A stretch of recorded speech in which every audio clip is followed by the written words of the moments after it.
Hello, everybody, and welcome to our Double or Nothing review show. This is the IWC Radio podcast. Joining me this evening, Chucks, Beams, and Will on this very hot summer day. How you guys doing? Hello. Hello. Yeah, it's been quite warm here as well. It's been such a hot summer's day It's and tricky. week. What temperatures have you got, Smoot? Around 90 degrees Fahrenheit, which for you guys would be 32 High Celsius. 20s. 32. Yeah. 32? Jesus Christ. Yeah. We got 27 this week. Yeah. We all start like getting a bit sweaty and annoying when it's getting like to 28. Oh, before that. Yeah, I was going to I'm say. struggling at 24. Yeah, 24, 25 is normally the, oh shit, this doesn't happen here.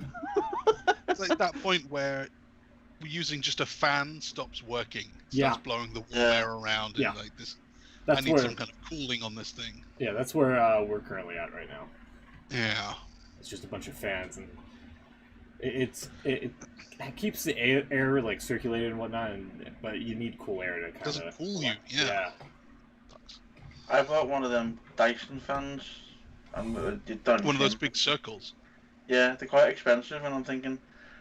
Apparently, everything I've read about it is that, that will stop that from happening. It doesn't blow the hot air at you, and it's good in a hot condition. It's not. It's terrible.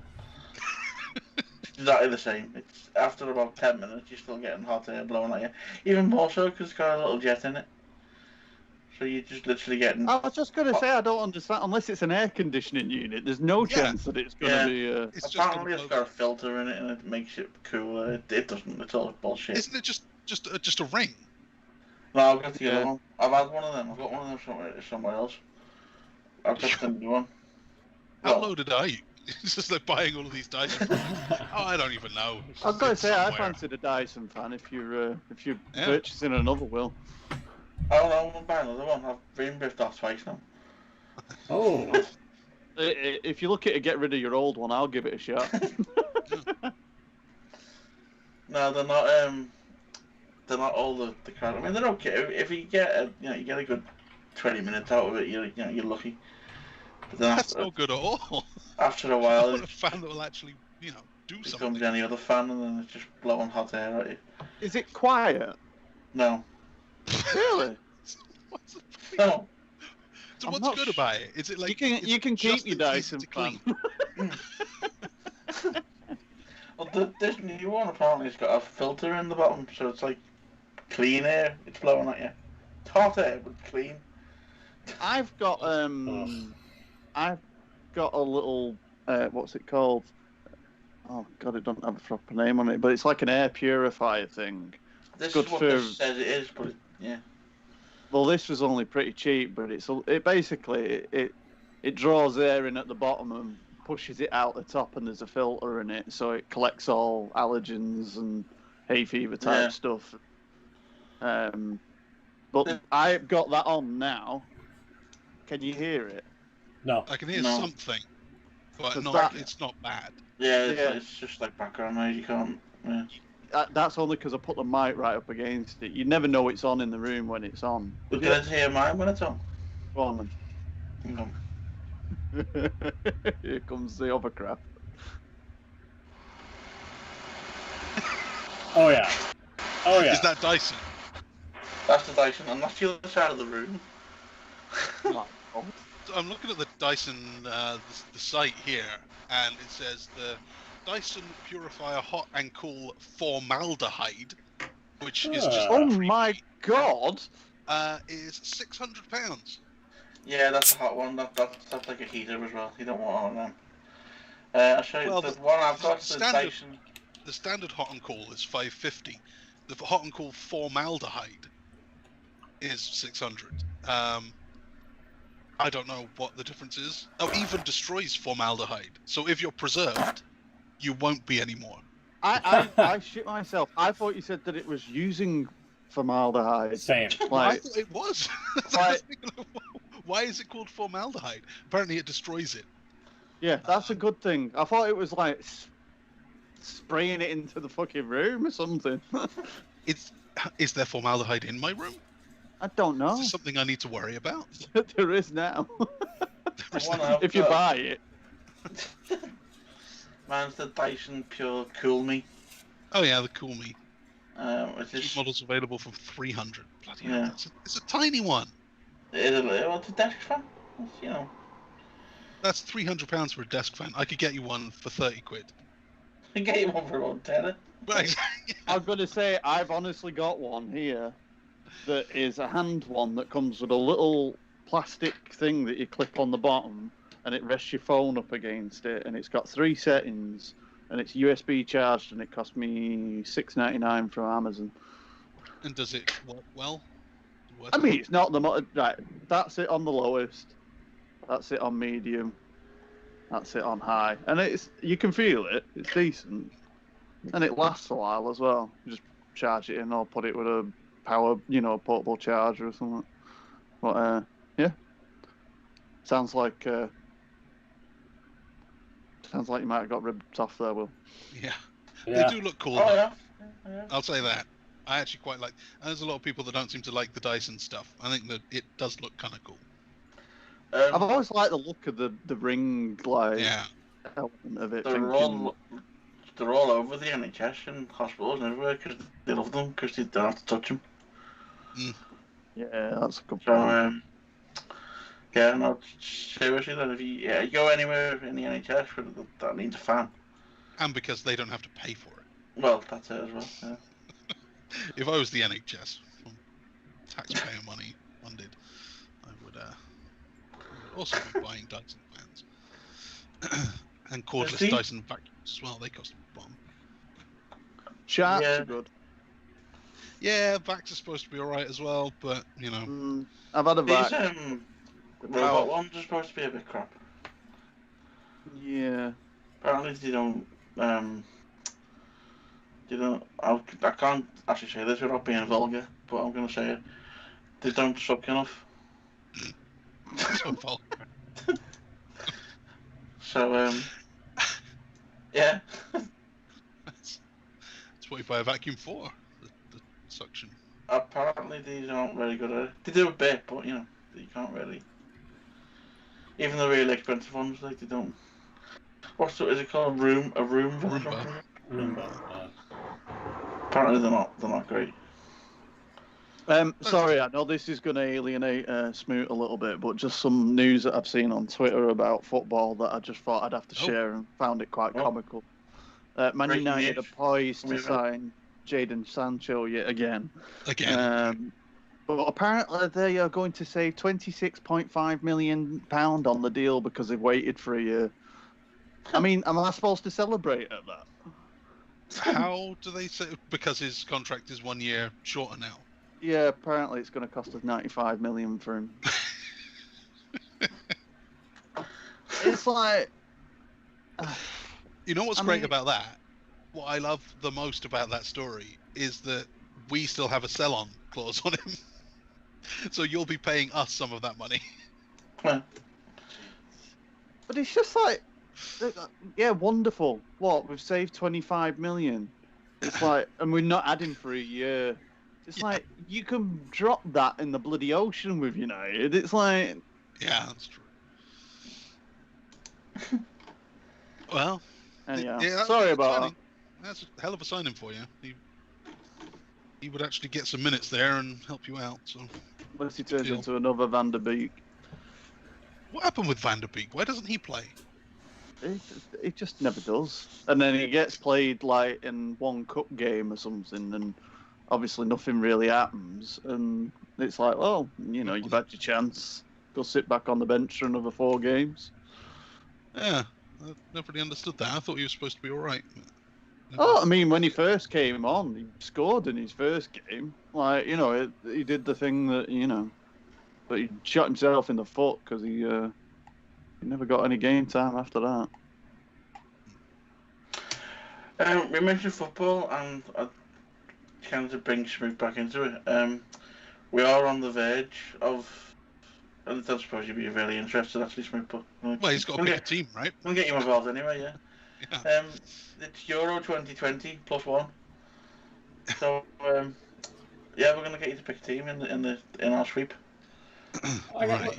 I don't. The ham and eggers are not there. No, they don't play in this. It's This country. is No, internationals. This So is you have to countries. pick a European country, and they'll probably be involved. But I think it should be random. I've got a random generator here. okay, yeah. Well, Do we divide up all of the teams, the whole lot? Because we I could can all do end that. up I can doing do that. that. can I just What pick do I a do? number from like 1 to something or other? I suppose. Yeah. Hold on. Okay. Go on. Yeah, whatever number you pick is the amount of times Will presses the randomizer. Let's. Oh, go ahead. Sorry, I was gonna say No, like. go on. You got between. Is it 16? More than that, isn't it? No, Is it only 16? No, it's 24, isn't it? It's 24. Yeah, you're right. 24. Yeah, it's 24. Let's go with 9. Oh, 9. Okay. 1, 2, 3, 4, 5, 6, 7, 8. Oh, good choice. You've got Scotland.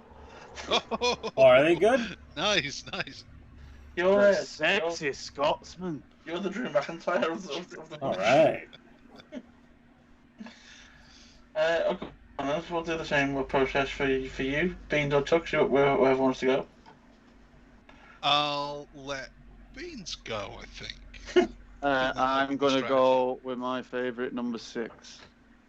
Number 6. 1, 2, 3. I'm just pressing the number 6 times, by the way.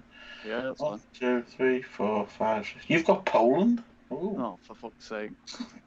Good, that strategy paid off. I will take Spain. What number is Spain? I was just going to say, what? You don't get to just say countries. All right, number 1, Number 1. Ishiban. Douche. Ooh. Douche? Who are you calling a I thought you said Oos. That's a good choice. You've got Portugal. Oh, Spain. winner. Defending That's champions. close. I will take that. There we go. What am I going to end up with? I can't even. I am generally doing this. I can't be bothered cheating. To be very honest with you. If you end up with Spain, Germany, France. My number's 17. So. Okay. 7, 8, 9, 10, 11, 12, 13, 14, 15, 16, 17 There must be a is Wales. Great. Should we do another round, or are we just going to send it all to the supplemental draft to do the rest? You'll find out on Find out. IWCradio.com .com. tomorrow. Yeah. I'm gonna So yeah, there we go. I've got a bottle today, not a can, so it didn't sound like anything. But I've gone for something I've never had before. It's a Dr. Pepper Cherry, Ooh, yeah, that's what I've had before. which I like the sound confuses of me a this. little bit because I think Dr. Pepper is basically cherry flavored anyway. I've often thought this. Yeah, I don't see how they can do a cherry flavour, but I've never actually had it to try it. So you have to taste it for both of us. Well, it tastes like sweetener. Oh, Not much. that's unfortunate. Mm. Yeah, our Dr. Pepper Cherry doesn't have sweetener in it. Sorry. Yeah, well, that's there's actually surprisingly not much flavour to it. Oof. Does it even taste like Dr. Pepper? It's weird. Cherry, it should taste more like Dr. Pepper than before. It actually tastes less. Like it's that taste, but like diluted. Huh. That's weak. I'm going to be in a bad mood all show now. As opposed to. Shoot myself. Mine's just a Mountain Dew voltage in a bottle. Yeah, I would happily swap with you. I'm going to go back to my favourite. Oh, That's a Pepsi Max cherry. Oh. I didn't like that. I thought I might, because I like cherry Coke. So I thought I'd give the Pepsi Max. I've now got an open can of Pepsi Max cherry and still 3/4 of a can of Coke vanilla. Shit. I've got some 7-Up cherry in the fridge, but it wasn't cold enough to drink. It's too warm. 7-Up cherry? Yeah, that's Yeah. actually really good, believe it or not. I'd never had it before. I bought it on a whim. Yeah, it's really good. I thought I'd give it a go, but I only bought it earlier today, and went to get one before the show, and it's still a bit warm. So. Bean I had sounded the same offended. problem. I just bought this today, but I put it in one of those like freezer mugs. Hopefully it'll cool off soon. Bill, yeah, Bean sounded like he was offended by that. Yeah, what's your problem with Pepsi Max cherry, you racist? Wow! I have no. Pepsi Max cherry is my favourite, Will. I was just slightly confused over 7-Up cherry. Oh, 7-Up cherry, yeah. Sorry. What's your problem with 7-Up cherry, you big racist? Wow. I'm not big. Wow. Wow. Or a racist. But mostly the big thing.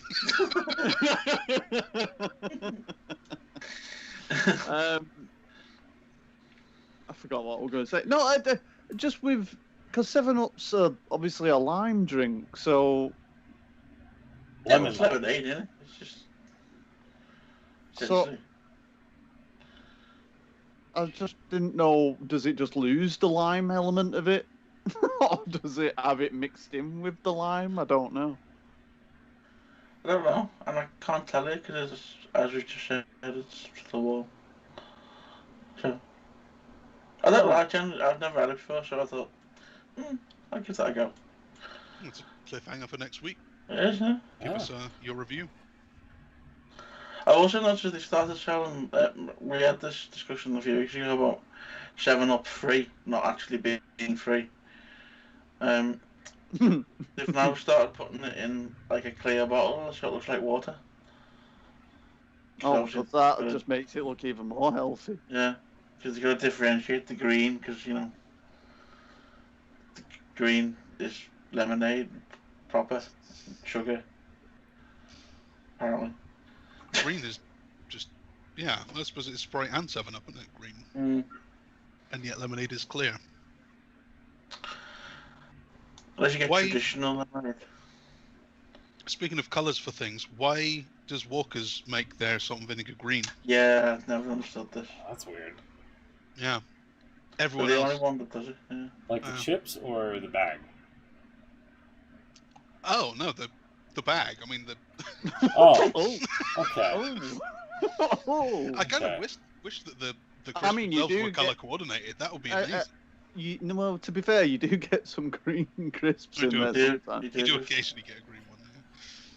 But if all ready salted crisps were red to kind of ward you away from them, I'd be much happier at Finger Buffets. So you cheese and onion would be blue. Yeah. Unless they were, well, I don't know, unless they were anything other than Walker's. Well, yeah. That would confuse everyone.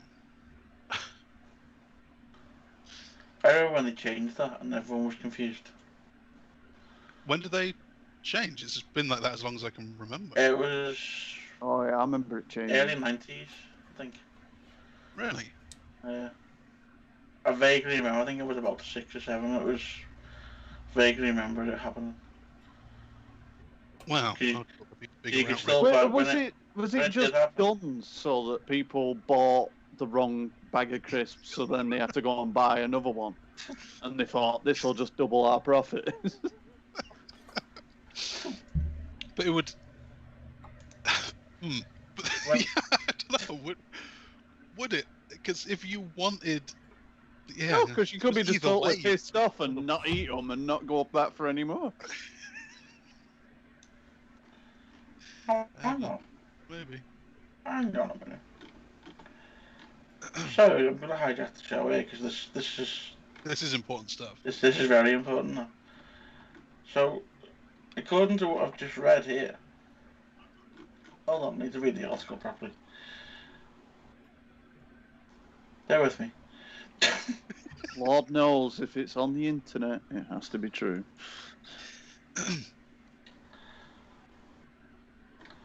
So apparently they never wear blue. Right? I would have said that. I don't remember them ever being blue. Right. And yet both of you remember them changing it.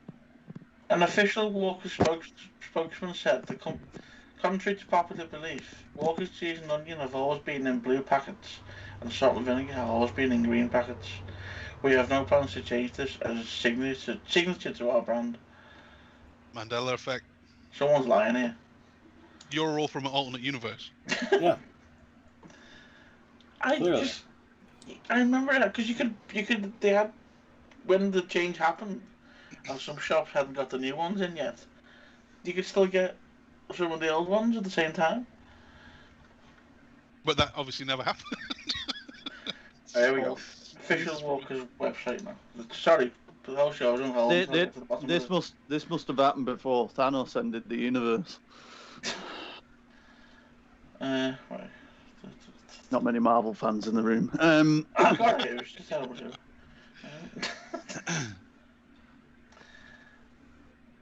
I can't. Oh, right, okay. Question. This is on the FAQ on Walker's website. Why did you switch the colours of salt and vinegar and cheese and onion flavour Walker's crisps? Answer. We're often asked this. Our salt and vinegar and cheese and onion flavour crisp packs have always been the colours they are today. Contrary to popular belief, we never swap the colours around, not even temporarily. We have no plan to change these designs as their signature. No, I'm not having it. Someone's lying.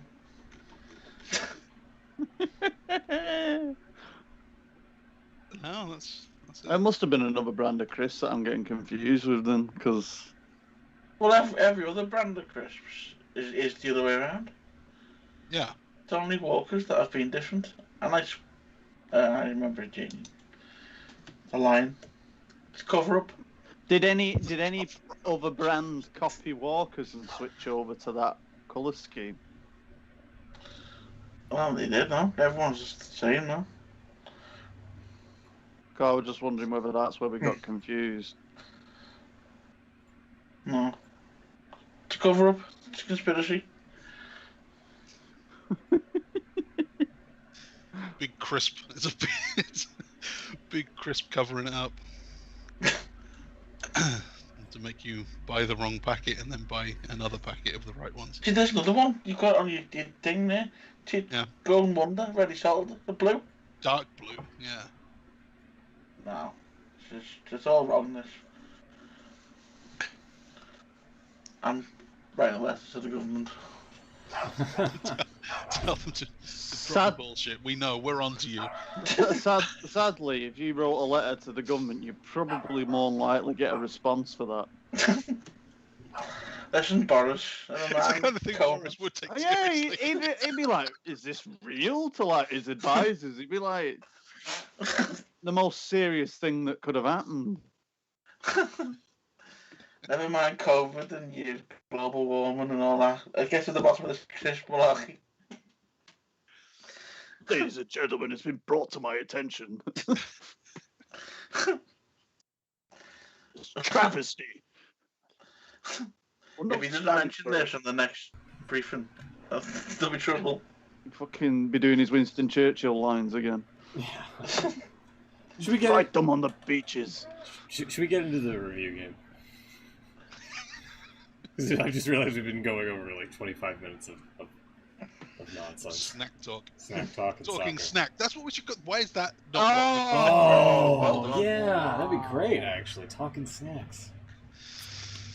That's what it should have been the whole time. Okay. We should definitely do another show, but you lot won't do it. Oh, Yeah, I'll do it. You're not too busy with your lives. Primary show. Don't watch wrestling anymore, but I do still eat crisps. Yeah. Yeah. Oh, there you go. Works for me. All right, let's let's go into the predictions here And then we can go back to the chips. and the Yeah. football. We need to draft some more teams. All right. That's the music. Sorry. There it is. Oh, yeah. I hear it. We kicked off with the kickoff, the buy-in show. And among a bunch of video packages, there was an NWA Women's Championship match. Imagine that. Serena Deeb took on Riho, or Riho, if you're Jim Cornette, and ended up winning in 14 minutes. Serena retains the title. She's doing really well. She's great, and she's protected. She wins all the time. But it's like she's in the wrong division. She's got this belt, and is kind of stuck with this one on the pre-shows, doing like the B storylines, when really she feels like she should be doing more bigger things. Maybe Yeah, one day. I get the impression as well. It's like when Bobby Lashley had the US title. What's this guy doing with that? Well, this might sound like a really noob question now, but I'm guessing one of you might be able to help me out. The NWA Women's title, Mhm. should that not be on the NWA Power show?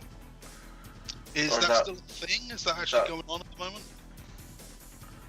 Did that not happen? Or are they not I doing am not it? sure at the moment, to be honest with you. I know they took some time off, didn't they? But I'm just getting surely if the NWA Women's title is ever going to change hands, it will be on the NWA show. you would think that. I agree. June, May 25th. So they are doing shows. That was the main reason why I picked it, to be honest with you, because I don't think she's ever going to lose it on a normal NWA show. That might sound like really a basic idea, but that's just me. I am quite basic. No, that makes sense to me. I thought they'd taken some time off because of the pandemic and stuff. They stopped doing shows, but apparently they've been back for quite a while. Been doing shows all this year. Yeah, and they did stop for a bit, didn't they? But I think they're back now. Yeah. And Melina's still on it, so I've got no excuse for not watching this.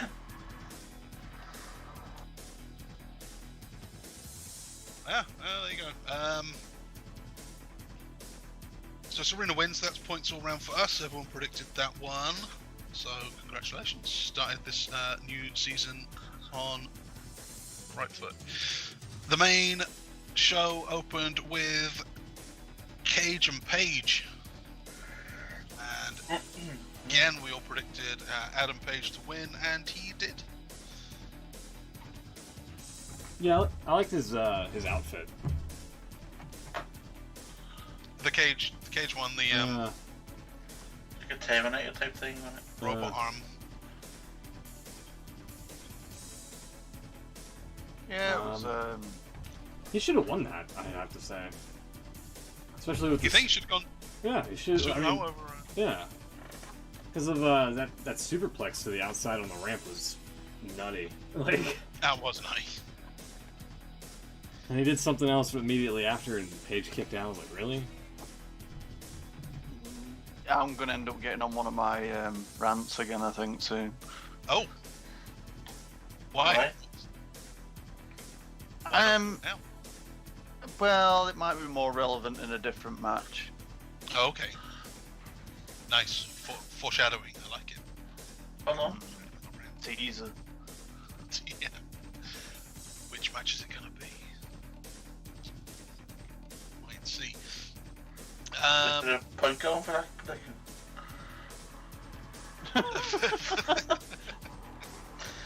If there is, I'm still gonna get it wrong.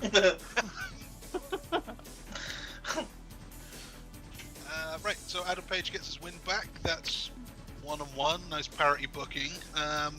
Do they do a third? Strange that AEW even did the first rematch. Now it seems like they have to do a third, and they kind of rarely do this kind of thing.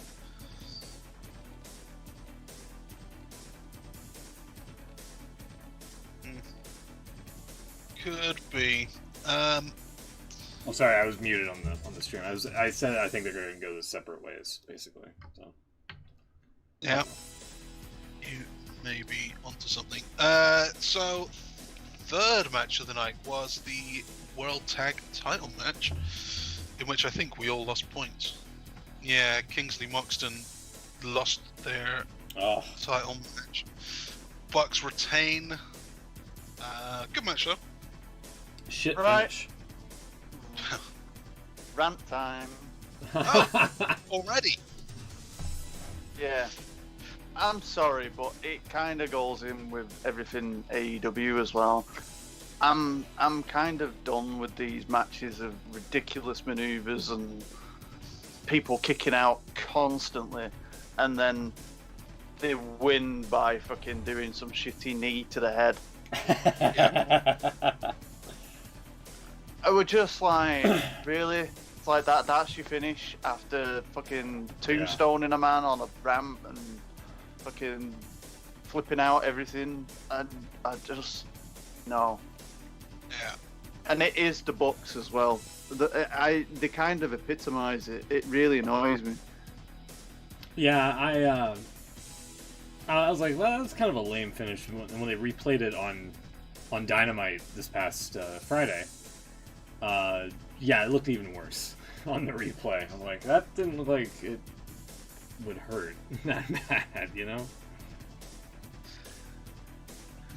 I just find it weird that, yeah, alright, that could be a finish, but if you do that, I get the feeling if that was done in WWE, it'd be like, we need to make this particular thing quite big, so the match won't go over the top, but then we'll do this really brutal knee or whatever to the end and it'll finish it. And then you kind of think, well, okay.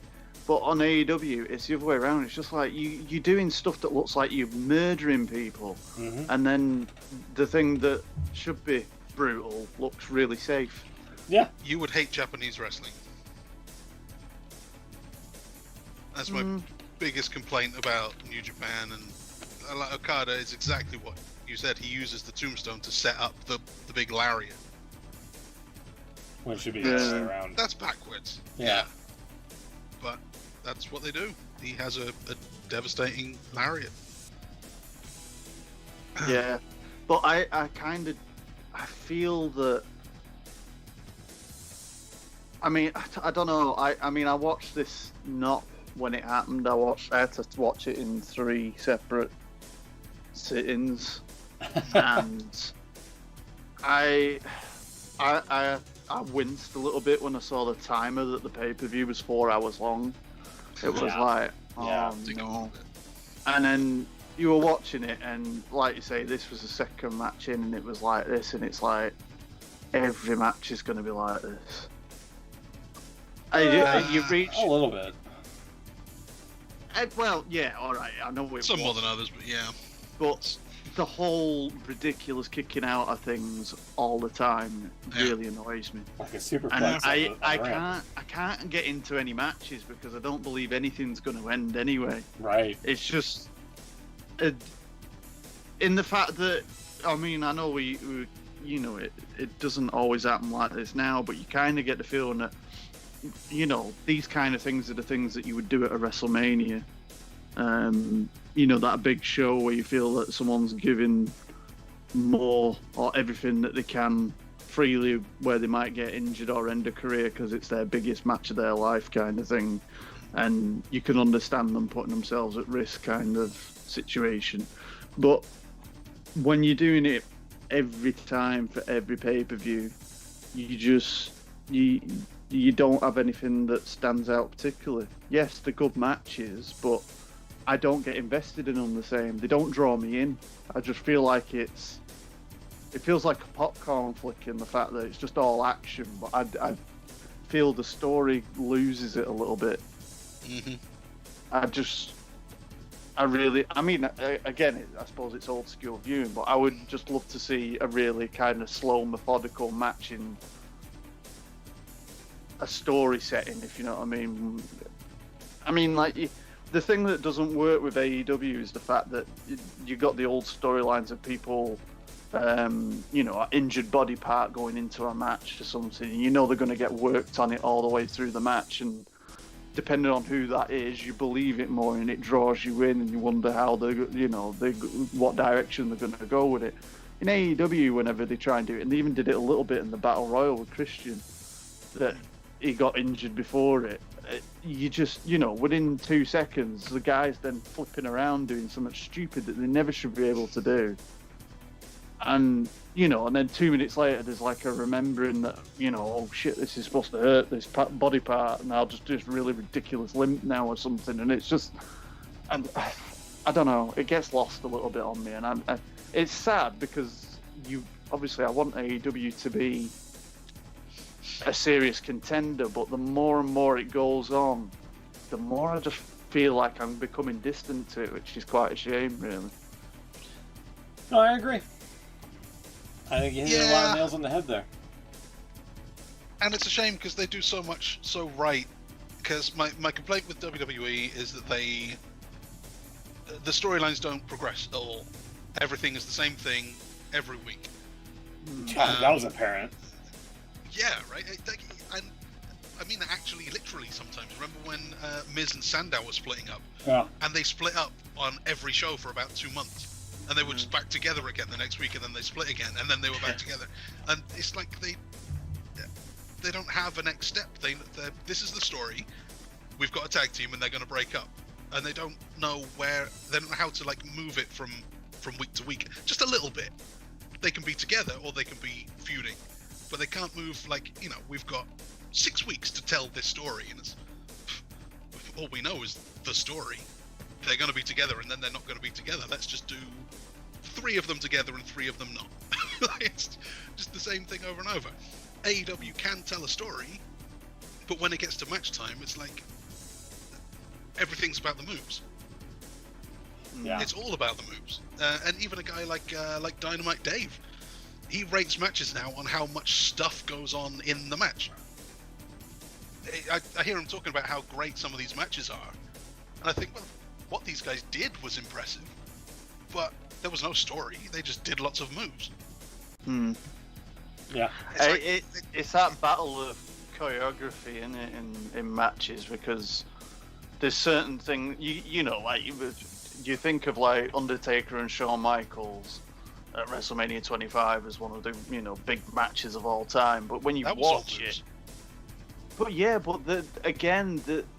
that was, I mean, obviously it played into the fact of the streak, but again, that's a story that's been building for year on year on year, isn't it? And it played into that, and it made sense to do that kind of match in that setting.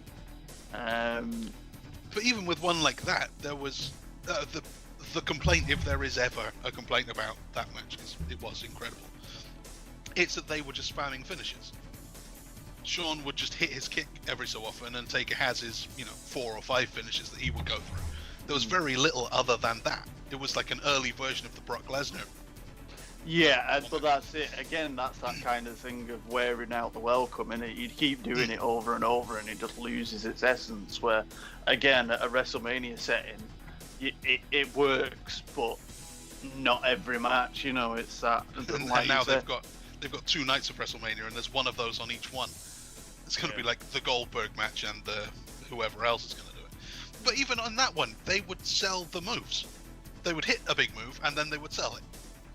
Yeah. And then they would build up to another one, and they would hit that move, and then they would sell it, and they'd transition from one to another, and then there was a lot of kind of pausing between letting things happen. And not just rushing to the next thing.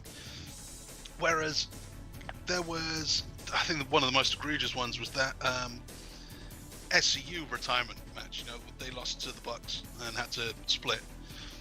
And they did the "I'm sorry, I love you" super kick spot, which was great. I mean, it's just perfect. It was such a shitty thing to do. I loved it. But he said it, "I'm sorry, I love you," super kick, pin, 1-2, kick out, and that was it. Done. There was no time to see him say this thing and go, "Oh God, what a prick," and then he hits it, and then there's a pause. He's going to crawl over to make the cover, and I'm going to go, "Oh, not like this."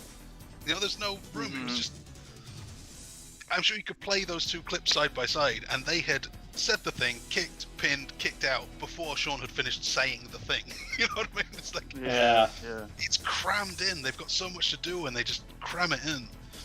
Another at the end of the match, no one's ever tired. That's the other thing. They're great athletes, give them all the credit in the world for that, but they could at least pretend to be hurt and tired. They go and go and go and go. I'd like a little bit more of the God, I sound so old. It's such an old wrestler thing to say, but I want the music between the notes. Tell me the story. Don't just show me the action. Yeah. That's fair. Yeah. The other aspect of particularly this match with the Young Bucks as well, the when they're tagging in, and I think even the commentary team, someone on the commentary mentioned it, saying, "Hey ref, you're supposed to count of 5." And it was just like constant. It was like, this might as well be a tornado tag, because there's no form of the rules of a tag match taking place here. Yeah. It's just random fighting constantly. Was it Like, JR? I'm sorry. Because he I got don't pissy know. last night. Yeah, It might he have is great been. for calling out those things. It might have been Shivani actually, but I don't know. But yeah, it just, you know, for Sorry. oh, have you got some audio? Sorry. Yeah, this was JR from last night. Because I thought this was funny here. Let me lower the music. Just to kind of compliment what you were saying from commentary. His bull rope match experience. He knows how to make the most of that weapon. And the bell is legal. As legal as a headlock. Remember those?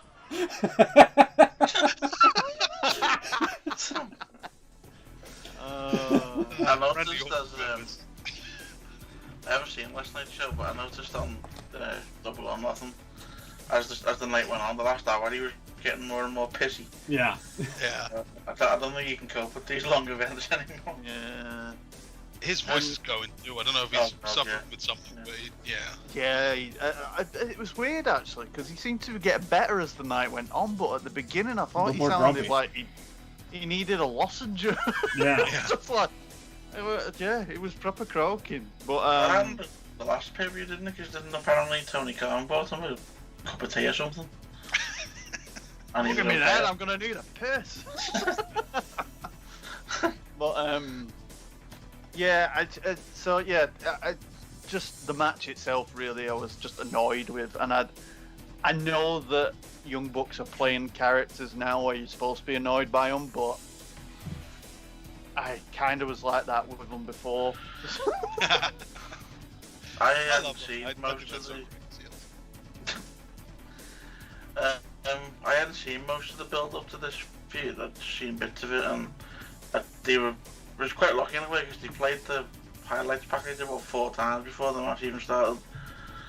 But yeah, the basic thing I got from it is that it was just a feud about someone stealing someone's shoes. Yeah. Yeah. That didn't. Unfortunately, that was about it. Yeah. But yeah, they need to. They need more content because they played that same recap video twice during the pre-show. Yeah. They played it at least once, probably more, on the actual show itself. Can I also just point out I don't get Kingston. You don't get him. How do you I like him? don't. Am I supposed to like him? He's just he's just a grumpy New Yorker. And he's got incredible eyebrows. Yeah, that too. I'm sorry, I don't. Maybe it's the fact that I watched him cover Dean Ambrose from An Imaginary Explosion at some point. Yeah. But Yeah. after you said the comments last week about what he said about Cesaro, Oh yeah. I don't know. I was a little bit annoyed with how he came across in the fact that, you know, Yeah, yeah, like alright, you might have been pissed off with him, but you in a public setting, you're setting out calling someone like that. Now, if I was Tony Khan, I would not be very happy that one of my employees is ragging on someone from another company. Especially someone who's just re-signed for another however many years. If he was So, going to be making the jump, then fine, let's do something. Assuming he's not part of the future budget cuts, which we'll get into in a little bit.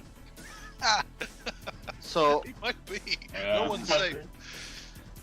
So I was just like, I already had a bit of a mindset about him that when I saw him, and I just thought, hang on a minute, you're angry at Cesaro not putting you over. I'm not seeing anything here that's particularly jumping out as like, whoa, this guy's a great talent. He's wearing a very strange singlet. He had one yellow glove that looked like an oven mitt. I just didn't get him. I just thought, I'm not quite sure on this guy. None of that is wrong, but have you seen his promos? Not really, no. That's what you're missing. Yeah. Right. You need to listen to the guy, especially now he's with Moxley. Those two together are unbelievable. They are... I don't know how many times we've complained about scripting. These guys are whatever the opposite of a script is. Right. They're the most improv of all improvs. And there was one a couple of weeks ago where there was a very obvious cut in the middle. But other than that, they just get 2 minutes and they do their thing, and they're obviously friends. They seem to pop each other constantly. And it's always great. The characters are amazing. The team here is amazing. I think if you see a couple of their promos, just do a quick YouTube search. There's no bad one out there. So whatever you find will be. I think it'll sell you. At least more than you are now. Yeah, and that. Yeah, fair enough.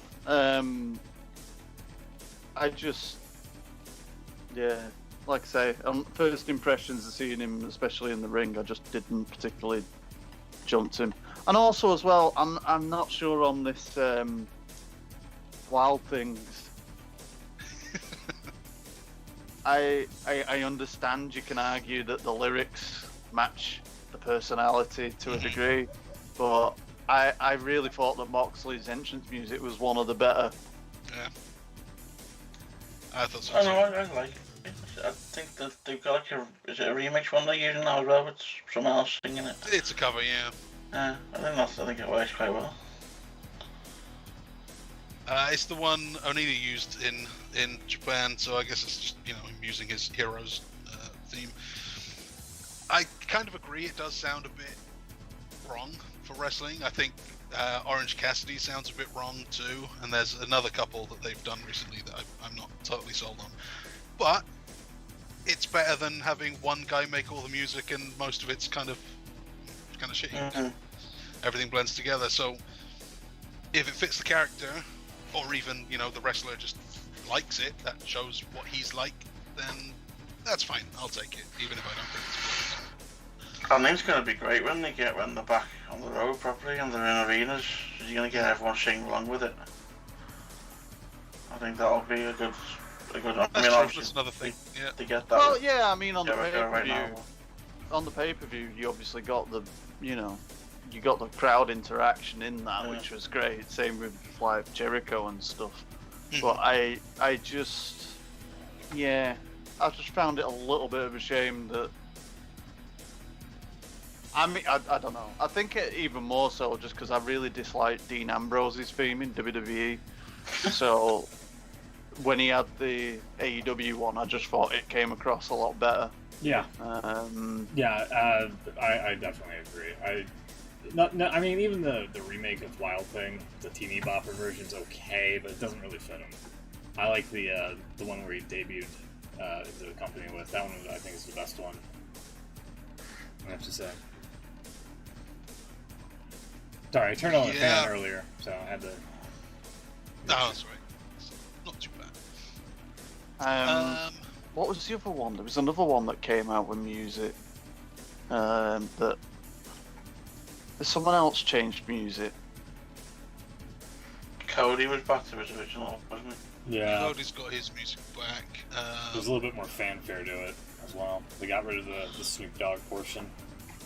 Good, finally. Well, let's look in the Casino Battle Royal. There's a lot of entrances here. Maybe it's one of these guys. So, first out, we had my guy, Christian Cage. He's got his TNA music. Good That was good. I like that. Yeah. Yeah, so I don't mind that actually. We had Even if TNA did rip off the WWE one. yeah, that's what they did for all of their themes. We had last year's Joker, Matt Sydal. He didn't slip on the ropes this time, so that's an improvement. Powerhouse Hobbs, Dustin Rhodes, and Max Caster, who did a freestyle rap, which was not as good as his usual raps. It was funny Seems because to he get said lost. Edge. Oh, did he? I didn't even pick up on that one. He said he was. I might be wrong. There's something about Christian's only ever been good because he lost his edge or something. His edge, right? Yeah. Something like that. Okay, well, that's good. He just called Goldust ugly. Good one. What was it? You should paint the whole of your face. Yeah. Yeah. That was very, very weak. He's done much better work. Was it me that didn't? I mean, maybe I'm just thick. I don't know, but I didn't quite get the whole card-based thing. No, You know, the encryption and the suit was drawn and. they don't explain it at all. So Oh, Yeah, I was gonna say I have Frank- no idea why I would care what like. Yeah, why do I care who's got what suits? Just get them out. Yeah.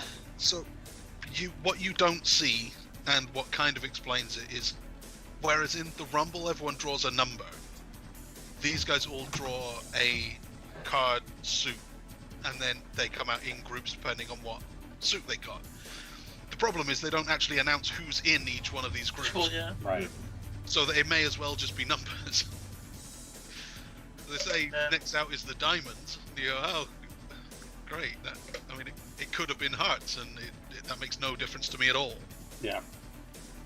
If they came out in the same order each time, which actually they may do, I don't know, then at least we would know kind of, you could see someone draws a club and goes, oh shit, that means I'm one of the first five. But we don't get that part. So. I thought I'd missed something because I thought talking about people drawing suits and I missed the bit where they did that. Yeah, well, you did miss it, but only because they didn't do it. Yeah. It's not your fault. So Diamonds were out next. Matt Hardy and Isaiah Cassidy came out together. Number 10 came out, Nick Comoroto, and Serpentico, who was unannounced. So we had 20 guys announced and the one to be announced. Serpentico came out, and I thought, that can't be. That's not the one. That's not the secret guy, surely. Serpentico is the TBA. Turns out he was in for the Blade. The Blade didn't show up at all, so we had. They did. He's had surgery on his. Something I saw. Oh really? I thought he did.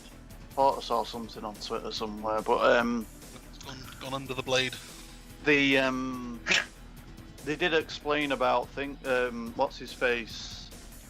I can't remember who it was.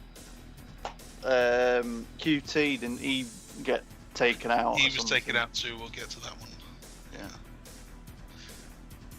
Yeah. So who did you? So you guys all went for the secret guy Who was Leo Rush? who was only ever going to be the Joker. We'll get there. Oh, sorry. Spoilers. Sorry. Hearts were out next. Brian Pillman and Griff Garrison came out together. Colt Cabana, Anthony Bowens, and Pentagon. Then Spades out last, which was Jungle Boy. So he's another one who has new-ish music. He's the one you're thinking of. I think Maybe. Mark Quinn came out. Aaron Solo was the replacement for QT Marshall. Evil Uno and Lee Johnson, who still Big doesn't shotty Lee Johnson. Yeah, Still don't know who he is. run out by Matt Hardy. And then the big moment, the Joker entrant to be announced. It's got to be Daniel Bryan, surely. I would have loved it. I would have loved it. And I think actually on my prediction there, I went for Christian Cage, Mystery Guy Disappointing. Yeah. So I kind of want a point for that. No. Rush. No. Feel the Rush, Leo Rush. He came in and was thrown out by Matt Hardy. And that was about all. Can I just say that this was the point when I stopped watching? You had it. Yeah, I just sat there and I thought, well, because I didn't want to look at anything online. I'd noticed that you guys have been sending tweets, so I didn't know if it was to do with possibly Daniel Bryan returning. I didn't want to look at it until I'd seen it. So I started watching it. Got to this point, Leo Rush came out, and I was like, well, yeah. And then I thought, well, he's not going to win it. No. And yeah, I turned it off it. after that and thought, well, it's not Daniel Bryan. I don't reckon he's going to show up at the end of the show either. So yeah, that's another. That's it. And can I also say as well, and I know I rag on this one as well a bit with AEW, but Pentagon. Yeah. What's the thing he says again with his fingers? Zero Miedo. Yeah, stop doing that. Why? All the bloody time. Every stop person doing that that? you meet, he just does he order a coffee by doing that to the guy it's serving him? Yeah. Every time he reacts to someone, sticks his fingers in their face, and everyone just stands there and takes it. Yeah. It's like. If you think it's that's like annoying, wait till you see Orange Cassidy with what he does with his hands. Yeah, Those but two he's had a match recently, and they were just doing their hand things constantly. It was a good 5 minutes of the match. well, there's another moan coming with Orange Cassidy as well, but Okay. sorry. So, in the end, let's see who's noteworthy in this match. We had Christian, my guy, eliminating 4. Matt Hardy eliminated 3. It came down to Christian, Matt Hardy, and Jungle Boy in the end, and the kid did it. 2 legends there. I didn't think Leo Rush was a disappointment, by the way. Really? Yeah, I thought it was alright. No, it's a good guy to have on the roster and everything. Yeah. I'm not arguing that, and I do Dan- think he's a good wrestler. But yeah, I think that when again you got that expectation of something big potentially happening, and yet another disappointment coming, it just I think it's very difficult because Yeah. he's being forced to put in a position where I mean. I honest to God thought that there's a chance that this poor kid's going to get booed like crazy now by the crowd if they were expecting Daniel Bryan, but thankfully they didn't. I mean, it's a hell of a lot better than Mojo Rawley. Well, this is true. This is true, but then also, not even the disappointing returns that AEW have produced could go that low, I think. And he's not going to say "Hey Bobby" anymore. Hey, Bobby! That's what I want from him. Hit him with your pose! That was the favorite pose. So Jungle Boy's your winner. He gets a title match against the winner of the, I guess, main event later on at some point soon. Apparently it's going to be on a show on Saturday. There's going to be a Dynamite on a Saturday. Yeah, it would have been in 2 weeks, but they had to move it for some reason because of the Saturday show. So they were like, hey, let's get a main event for the Saturday show, and that as soon as that, so... That's going to be the one. So Yeah. Nice to see them doing something with Jungle Boy Jack. JR can't help himself. He has to. It doesn't bother me. Like, if it's a shoot name, the fact that he's the son of Luke Perry, it's fine. Yeah. I don't have an issue with it. I have more of an issue with them saying Christian Cage every time. They can never just call him Christian. Yeah, 'cause Everyone else, you can just call him one name, but they have to call him Christian Cage every time.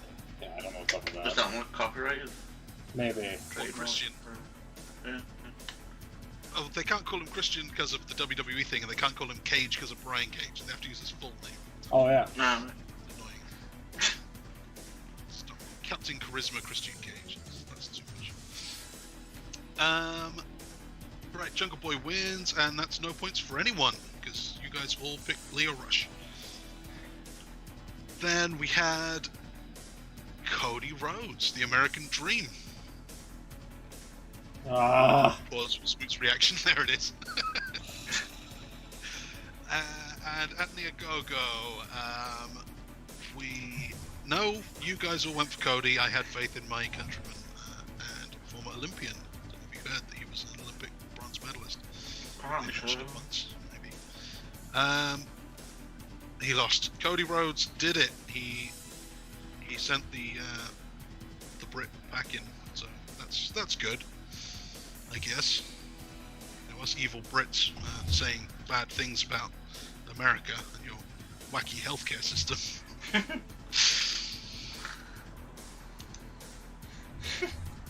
Yeah, 10 minutes. It was okay.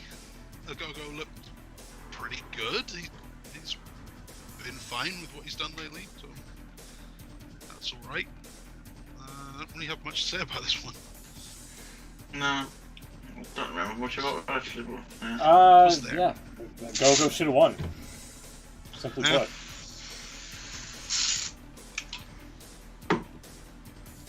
Yeah, it was. I thought it was a pretty standard match. They weren't bad, but I didn't think that it had the big match feel to it from. That's for damn sure. The way it was billed, I suppose. But because I was quite interested because I've heard interviews with Anthony Ogogo quite a few years ago where he was obviously just talking about it as a fan and things. So the fact that he was involved, it was quite interesting to think what he would be like. I don't think that there's a lot to judge him on just off this, because it was just a fairly kind of, I'm not going to say average match, but there was nothing spectacular with it. So, no. I think there's more to come from him. But for now, the evil Brit was vanquished. So the day is saved. And that's points for you lot, but not me. So, congratulations. Next up, Beans asked for a slower paced match earlier on. This was the one, but it's not that slow for guys this size. Miro and Lance Archer had a match for the TNT title. This was really good. This was really good. This was okay, yeah. I had more problems with it than other match later on than this, but yeah, this was okay.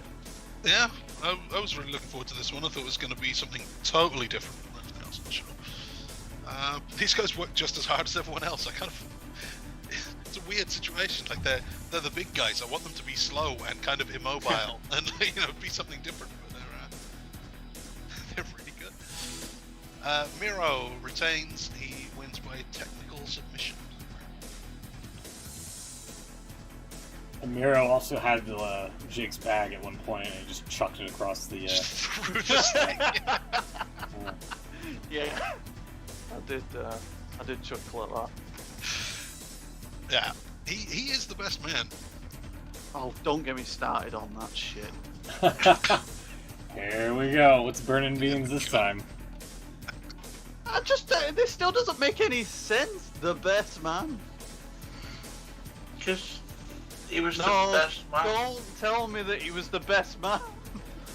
Yeah, he was the best man, and he's also the best man. He is the best man, exactly. Yeah,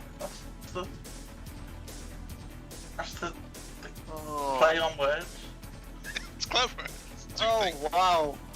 Like a poet. Yeah. I don't know, I think that's quite clever, considering there have been worse nicknames in wrestling, let's be honest. Name one. I can't think of one right now, but I'm pretty sure I'm going to give me till the end of the show. I think I'll have one for you. Alright, I will hold you to that.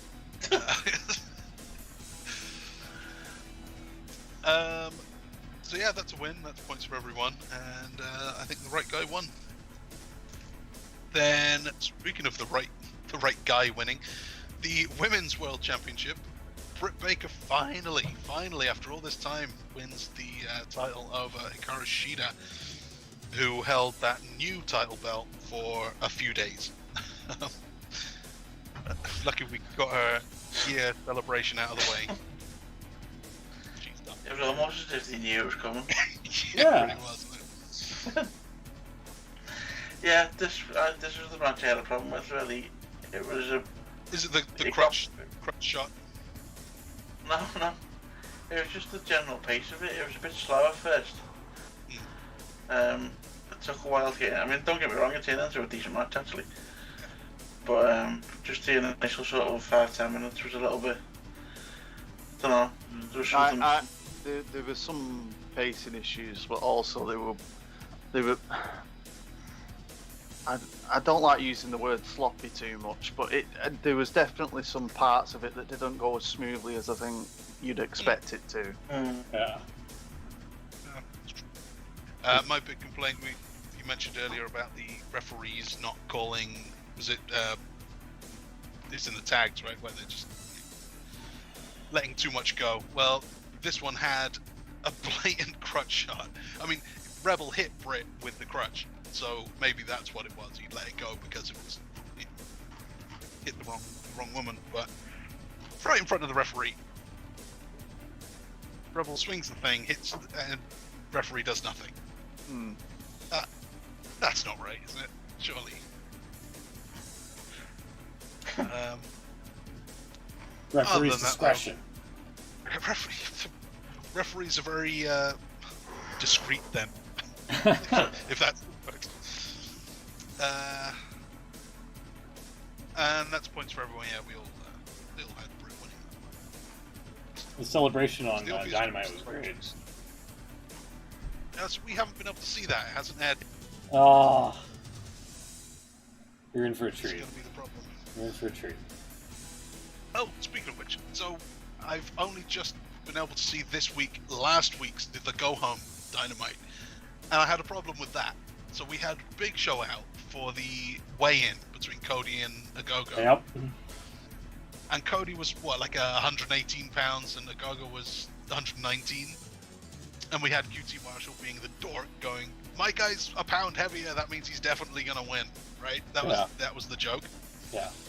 And Big Show, of all people, surely the line is, "I wish that were true. I wish the heavier guy always won the matches. I'm living proof that is not the case." Ah. Right? Surely that's... But instead he threatens the wrestlers, and he's like trying to be... He was talking like he was still an active wrestler, like he was trying to be the badass. He's the big Like, G. watch your mouth, I'll put you in the ground or whatever. Like, Yeah. like, that's not what you're there for. Watch your mouth, I'll eat you. Yeah, I just literally eat all of you. You're only 119 pounds.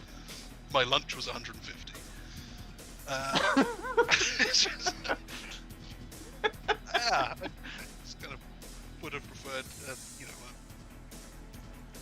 I don't know. I think he could have contributed in better ways there. Speaking of which, there was another announcement somewhere around here in the show. I don't know exactly where. Mark Henry is here. Yeah. Yeah. Mark Henry. Him and Leo Rush Strongest man. supposedly squashed the beef. Oh, was that a thing? So Oh. yeah, they said he was going to make some kind of announcement. He was going to be a trainer or whatever. Make an announcement on Dynamite. I haven't seen that yet. So what happened exactly? What did he say on? Well, first when he showed up on Dynamite last night, he was wearing like a dark jacket, but the dress shirt was pink. And I was like, "Uh-oh, Tony, get out of the ring." Plenty left in the tank. Yeah, he actually did say that as well. But he got interrupted.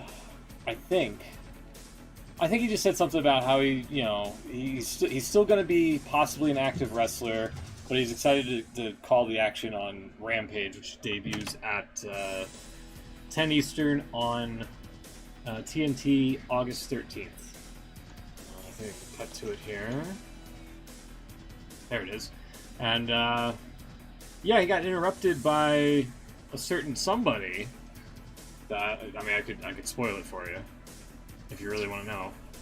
You can spoil it for me, but I don't know. He got interrupted by Vicky Guerrero, who came out and was like, "Excuse me." I was like, "Great, now I'm watching a mid-2010 episode of SmackDown." SmackDown. Yeah. And, shortly thereafter, she introduced Andrade, who's now part of Oh, no way. Yeah, he's part of the AEW family. He's all elite. So. Yeah, they calling him Andrade? Is he? Yeah, is he the Yeah. Sombra again? Or? Yeah, they're calling him Andrade, yeah. Really? Uh-huh. Is that? Oh, that must be his name then. Yeah. There. I'll throw this up on this thing here. Hold on. Manuel Alfonso Andrade Oropeza. So There you go. I guess that's fine. He's Andrade. El Latino. El Idolo, nice. Okay. I little bit can't wait Alberto for him El to have a Patron, match but- with Pentagon where they can fucking piss about with the fingers for half an hour. Yeah. Sorry, Cool. did I sound negative there? A little bit. Yeah. That's a good signing though. It is a good signing, but there's also that danger of every many. every time that someone comes out of WWE, they turn up on AEW. Well, it's happened this week, hasn't it? As soon as some of the bigger news, we'll get to it in a minute, but as soon as some of the bigger news came out this week, I think there was one of the main news sites literally had an article of when can XX person appear in AEW. Yeah. I like Well, that. the thing is I almost get the feeling now that like Vince is doing this to like test them. I don't know. Is he doing the old WCW thing, like making sure that they sign them up on ridiculous contracts where money's gonna run out? I don't know. What? I liked not that Tom Green on Twitter said if Andrade El Idolo ever wrestles Anthony Ogogo, Jim Ross's brain might stop working.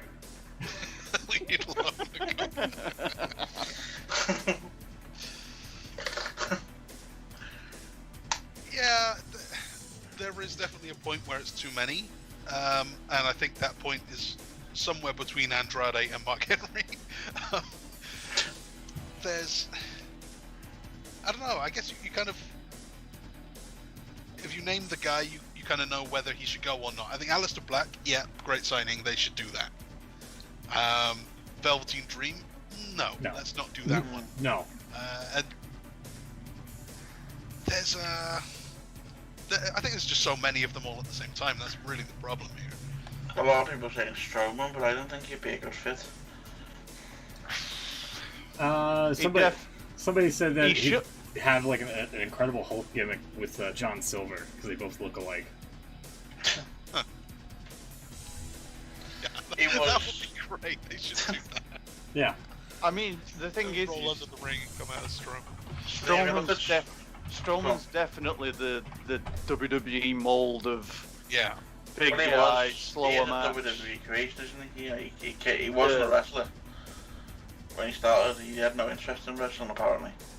He's a bodybuilder, and WWE turned him into a wrestler. So yeah, he's not gonna have them matches. What should we say? The AEW template of a match these days. If he got put in the ring with bloody the Young Bucks, I dread to think what they'd try and make him do. But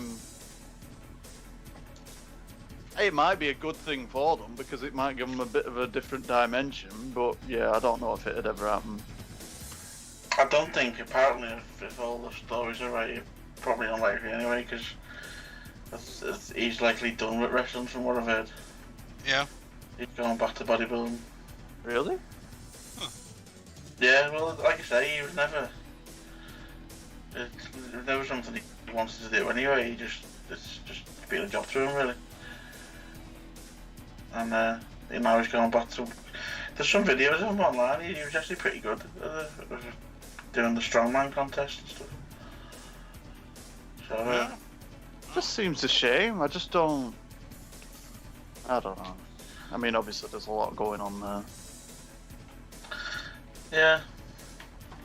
It's a shame he's gone because I don't think he ever got his chance properly. I know he was champion for a little bit, wasn't he? But... About a year too late, as I remember. Yeah. There was a time where it would have made a lot of sense. The Brock Lesnar match was the thing that really derailed him, didn't it? Because it was just an F5 and that were it when he were out, and it was like, oh, so he's just like everyone else. And when the build-up had made him look like he was going to be another Brock Lesnar-esque challenger, but yeah, it's a shame. Yeah. So yeah, that's Mark Henry. Mark Henry is there. It's an interesting fact, actually, just on what you just said there. Just seen this on Twitter about too many WWE guys in AEW maybe. There's a tweet here. For the record, Miro, Nick Camarato, and Ty Conti are the only talents that WWE have actually cut, who then went on to sign with AEW. Everybody else left contracts on their own accord. Yeah, I suppose so. So. But that's kind of less important than how soon after leaving they. Oh yeah, obviously you're looking at that thing, can't you? Yeah. It's still. Is it? Speaking of that as well, is it any coincidence that the ones that were released this week, their 90 days is up just a couple of days later than after All Out? Just after All Out. Is it after? I thought it was before. What I read was just after. Surely someone's thinking, we'll wait until can't use them. Why can't they choose not to take the 90 days if they want to? I don't know. I'm sure. I think that's like we will pay you your downside for 90 days if that's... And most people will say, I'll have the good money for an extra 3 months doing nothing. I think they can waive it and show up anytime. Has anybody ever done it? That's a good question. Oh, there was someone recently who... Because it wasn't Christian, because his contract expired. Yeah. And that's different. There was talk about Daniel Bryan as well, but that was another... His contract expired. He didn't actually leave. I feel like there was someone, but it's not coming to me. FTR, maybe? Maybe. Just trying to find the article I was reading about the release dates. Because it did say, I'm sure it said about they were just a couple of days after the All Out pay-per-view. But I can't find it now, obviously. But if I find it, I'll bring it up. Could they appear on the show but not wrestle in that 90 days? Depends on the wording in the contract, I would assume. Yeah. Just what does compete mean? Wow. And if it's a no compete, you can't appear for a competing organization. Could you dig up all those times where Vince said that he's not in the pro wrestling business, he's in the sports entertainment business? Would that be a good defense? That'd be a good one. Yeah. Well, isn't the official clause they couldn't appear on TV? Yeah, they could do dark matches. Because didn't someone do that? I'm sure someone did to Impact or someone. They were doing some dark matches, but obviously didn't appear until they could. And I think maybe it was Andrade or someone I think just worked in Mexico. Just like, I'll just go down here, you're not going to do anything about this. Pretty sure it's Andrade, he's done a couple of matches in Mexico. So yeah, there's loopholes. Whatever. Right, well, God, what were we? So, yeah, sorry, just reading it. AEW All Out on September the 5th. Release clauses expire around the 6th or 7th. Surely they've done that on purpose. You've got to. Maybe it makes sense. Maybe, like it could be like the night after WrestleMania show. Yeah. Well, Yeah, you maybe. finish all what you're doing, and then you reboot in the next thing. Could work out, right? Darby Allin and Sting have to be ranked number 1 now, surely, in the tag rankings. They beat the Men of the Year, Ethan Page and Scorpio Sky. That's what they're calling them. Men of the Year. Yeah, the Men of the Year. Well, that's a bad tag team name. The best man. Men of the Year. What's going on here? I don't mind the best man. The men of the year is pretty terrible. I'll give you that. Are they going to be the Men of next year as well? Men of the Year for 5 years. What was it that we used to call Finn Balor? The ordinary man that could do extraordinary things. Oh God, the extraordinary guy. Yeah. Booker would say that all the fucking time about him. Is that your submission for worst nicknames then? Yeah, we'll go with that. Yeah, that is pretty bad. Yeah, you used to do it for Seth Rollins, Kalisto, and Kalisto, and I guess maybe Finn Balor at some point. You went through this bit. They still do it now for some of them, but everyone seems to come out to get called the nickname straight away. Yeah. It's like the Big Dog, the Monday Night Messiah, SmackDown Savior. SmackDown Savior. Has he gone back to his track? What's the right hand man main event? I like the right hand man. That's not bad actually. I like that. Yeah. How about Nobody's Bitch Jimmy Uso? Yeah. Good one.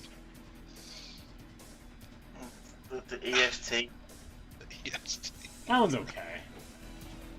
That's actually quite clever. They've done. That's not bad actually. But yeah, it's just they get overused. Yeah. I mean, it's all part of a bigger, problem with WWE TV at the minute. Just everything's so formulaic. Yeah. That's nothing new. It's less of a wrestling company and more of a branding company. They just Yeah. keep saying the words. Just everything goes entrance, pyro, wait a little bit, commentator shouts the nickname. Do the catchphrase, do the pose, hit your finish.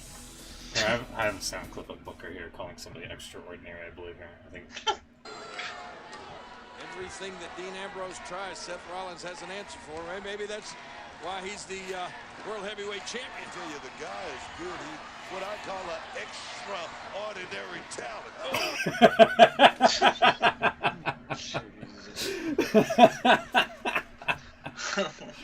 There you go, you heard him. Yeah. That'll be the Lunatic Fringe, Dean Ambrose. Lunatic Cringe if you're the Acclaimed. The Lunatic Cringe. That That was was a good line. good. That's a much better line. Yeah. When he called Ambrose that, didn't he call someone else that way before him? Oh, I don't know. Fringe. Yeah, I'm sure that's been used before. This might be a salt vinegar crisp thing. Who else has been insane in WWE? It's still been like Perry Oh, Sandman God. or something like way back. It might have been. Mickey James or who else has done the nuts thing? Heidenreich. Yeah, whatever. Right. How many rate Michael Cole? Fine. Yeah, that's most of what we remember about Heidenreich. Yeah, I was going to say that's definitely the one thing that he's got on his CV, which is quite scary. Last time where he and Snitsky did the promos right in each other's faces. I like you, Gene. I like you, John. What am I watching here? And then the match never happened. It's supposed to be a tag against the Brothers of Destruction. Just Taker said no. I can't think why. They just opened the door. Vince, sit the fuck down. I see where you're going with this. It's not happening. Look, I've been shoveling shit for years. But there has to be be a line.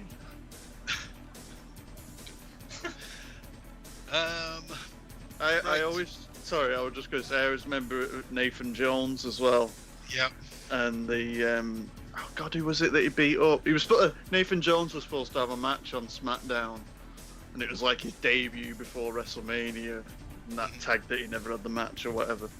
And then they found him backstage, and he was like, all over, like beat up on the floor.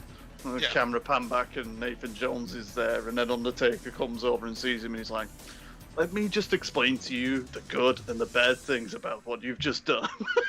And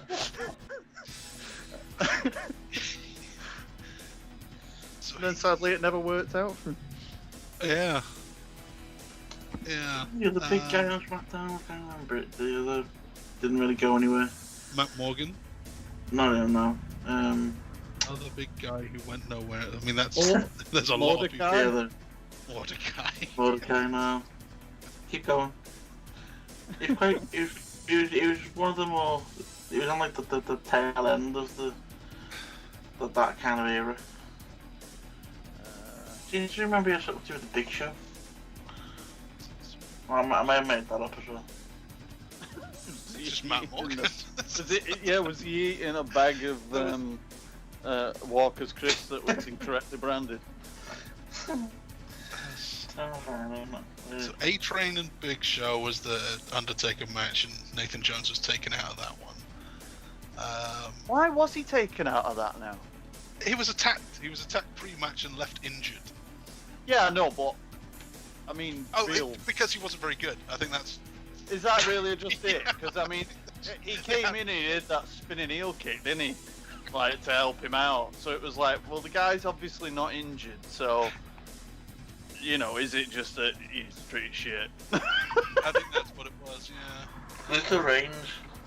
Oh, Luther Reigns, yeah. Luther Reigns. Oh God, all I remember about Luther Reigns. He's not tall, he was small. Well. Just beefy. Yeah, Roman's brother, yeah. All I remember is when Kurt Angle was the SmackDown GM and he was in that wheelchair, and every time he got pissed off, he used to just go, "Get me out of here, Luther." I've got visions, I may have made this up as well. I've got visions of him tipping over a Jeep or something. Before Strowman thought it was cool. Yeah, Big Show did that. I was going to say, I remember Mark Henry like bending a bloody pan. Oh yeah, I remember that. Rolling a pan and flipping a car over and... Yeah, that's kind of funny. Dragging a big bus. Oh yeah, I've got it on Wiki here. Reigns unsuccessfully tried to tip over a Jeep to prove he was stronger than Big Show, who then successfully tipped the Jeep over. You tip it over onto him. You should have. Jeez, alright. Moving on. I meant just to make the storyline interesting. I didn't want him to kill him. I'm not suggesting that we go down the Chuck's John Cena murder. No, I didn't. That's not your That's not what I said. So there's a name from the past as well. Tyson Tomko. Tyson Tomko, yeah, just read Alright, that. Following his departure from WWE, Luther Reigns attempted to become a real estate salesman, but his plans ultimately fell through. God. That's what wrestlers do. They just always go to real estate after their careers are over. It was the other guy who was doing that. It didn't end up selling show with TNA. Oh God, that was Matt. No, Matt Morgan was the DNA of TNA. They sent him into space.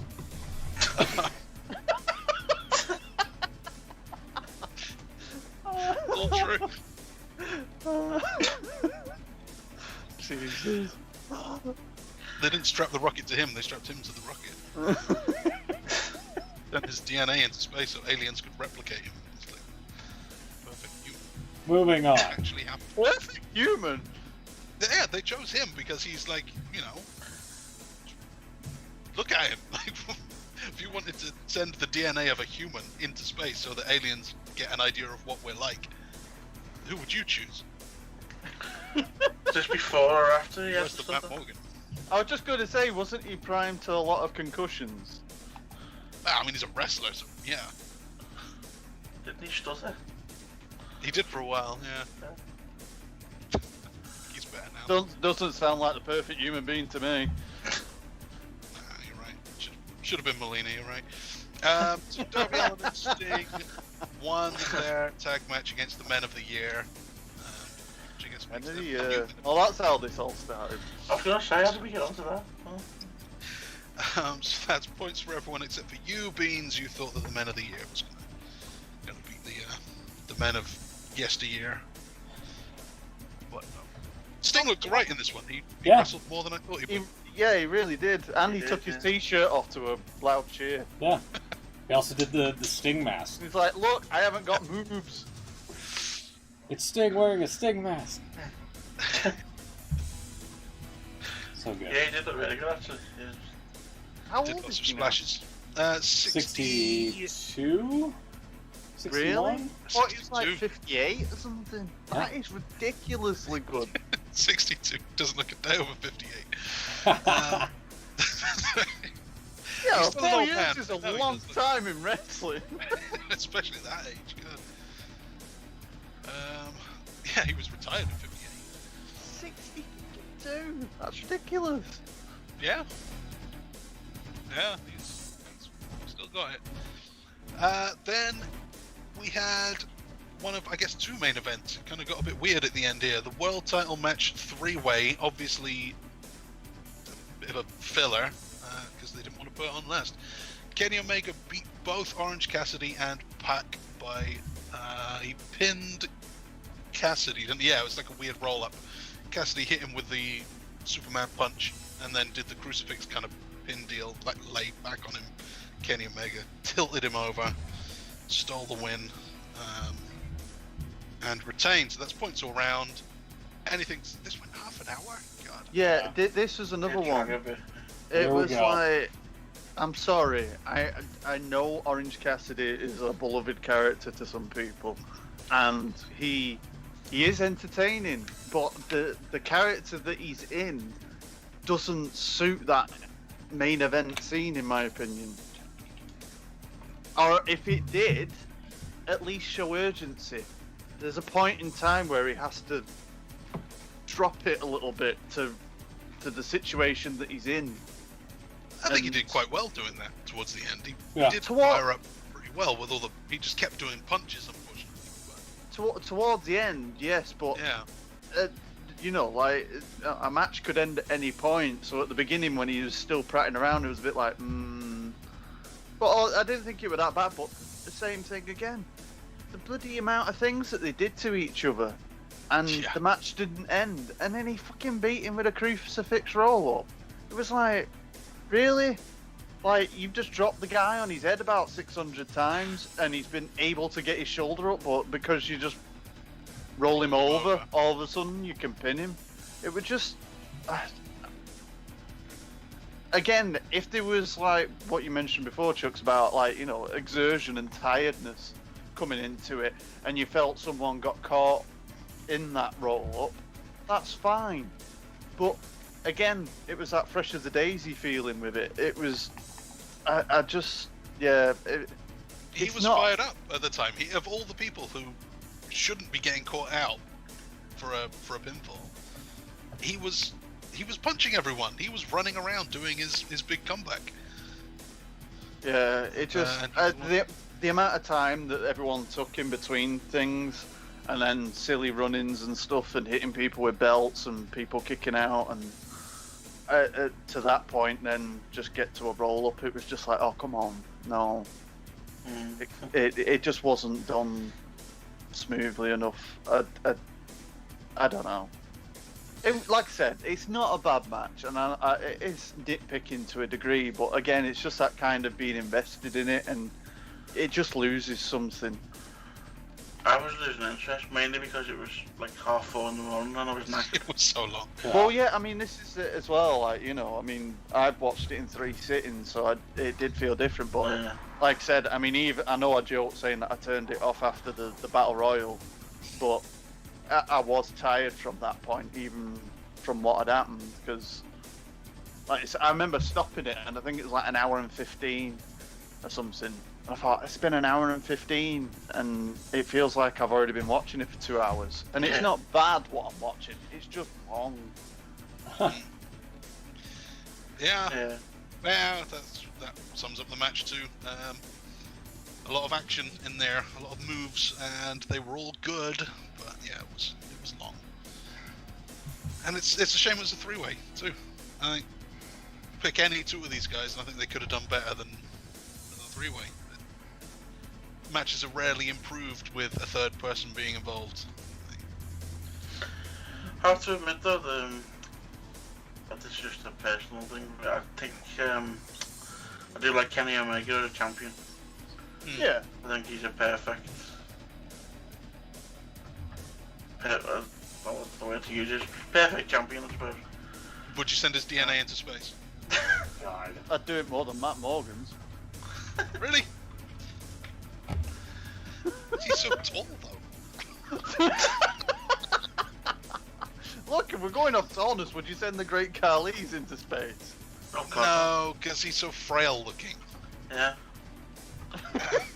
Matt Morgan, Wow. like, if you want the aliens to be intimidated by what's on Earth and like not invade us, you want guys who look, you know, like a warrior. Khali is huge, but I feel like, you know, just knock him off balance pretty easy. Well, judging by that picture that you showed me a while ago with just his legs in like a towel, I'd be extremely worried Wait, what? about. Where you going with that? Took a picture of his legs in a towel. Yeah, he did a picture with a fan of someone. He just come out of a sauna and he was wearing a towel, and you could I just see his showed you legs. Yeah, it was out of your personal collection. That time me It and was in a folder on your computer called "What to Send to Space."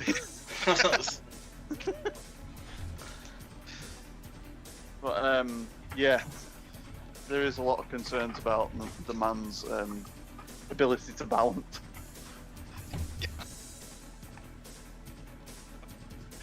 it looks like Smooth's trying to dig up this picture. Yeah. Oh god, there it is. Oh shit, yeah. How'd you find my personal picture? Is it on the stream? Yeah. Collection? Yeah. That's not him. Oh, it's all just come on. What do you mean that's not him? I've been Who on else? his legs. Who else could it be? I was just gonna say he does not have a doppelganger. I'm Yeah, it's sorry. him. You know, obviously the head's him, everything else is him, but The legs do look like they're on someone else's body though. Yeah. Like, they're tiny.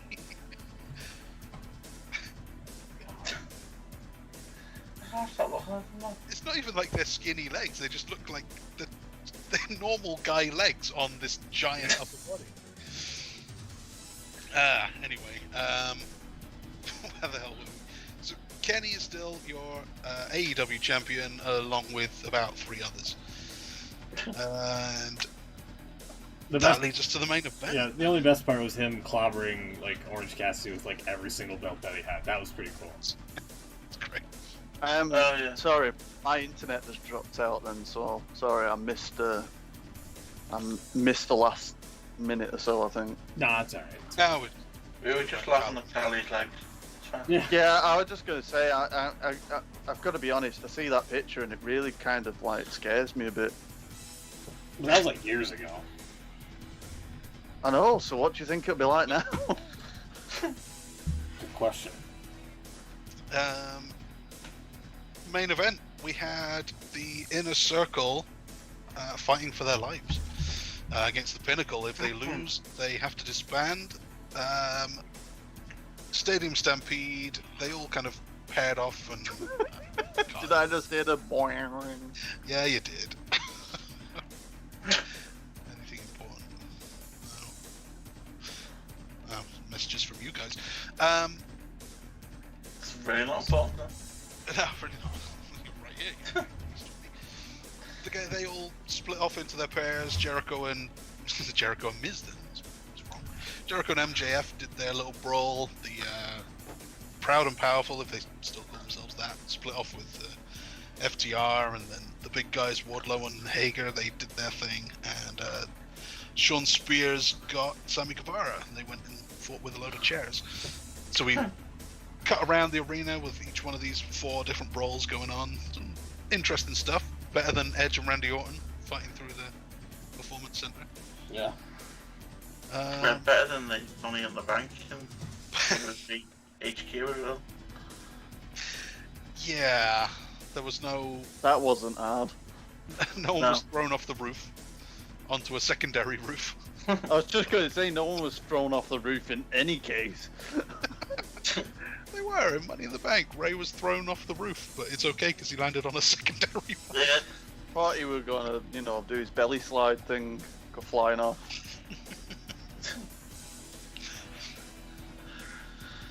What stands out here?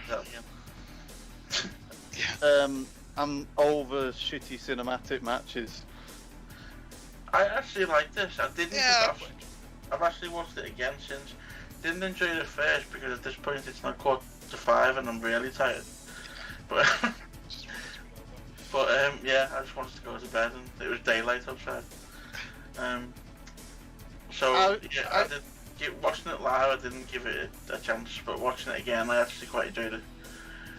And what I would say is, I think that the actual action of the match itself was something better than most cinematic matches, because it was stuff that I could believe happening, if you know what I mean. There wasn't anything ridiculously over the top. The bits I didn't like. I didn't like the bit in the whatever the club was supposed to be. Yeah, when they started beating up everyone else. Yeah, for no reason. And why did they end up in a club? Like, why did they end up all drinking at a club? They were all fighting in a stadium, and then next minute they were all sat at a bar having a drink. I'm thinking, hang on a minute, the match hasn't ended. So what is this? Would your teammates be happy to find out that you just sat in a bar having a drink whilst they're all fighting each other? But the highlight of the match was DJ Conan. Yeah, that was great. Like, there was no need for him to be there, but he was, and awesome. Always happy to see Conan. Yeah, I didn't have a major issue with it after I'd give it a chance. The thing that bothered me about it, and it's the same thing with pretty much the usual stuff, is the camera cuts. The thing that got me was like the MJF where he threw him into the room with the table in it. Yeah. And they had another camera. And the initial camera angle were fine because it was behind Jericho and the coaches was there, and it was like, right, fine. But then when they cut to the other angle, and there were a guy in the room waiting for him to be thrown in, and it was just like, oh, it's like, you could have at least pulled up like a mobile phone shot from another staff member who was there or something and was filming it, or, something different just to put a bit of a... And again, it's only a small thing because, it's his set in formula these days, what they do with these things, but I don't know. That is apparently none of that was live, apart from the bit we showed at the end in the ring. Yeah, that was mostly pre-taped, obviously. It was all done the day before, apparently. Yeah, also as well, my editing mind noticing small things went absolutely into overdrive. I can't tell you how many times Chris Jericho lost and regained his wrist tape in this thing. I was just looking at his big arm brace. The top strap of his arm brace came off, and I thought... Next bit it was on, then it came off again, and it was on.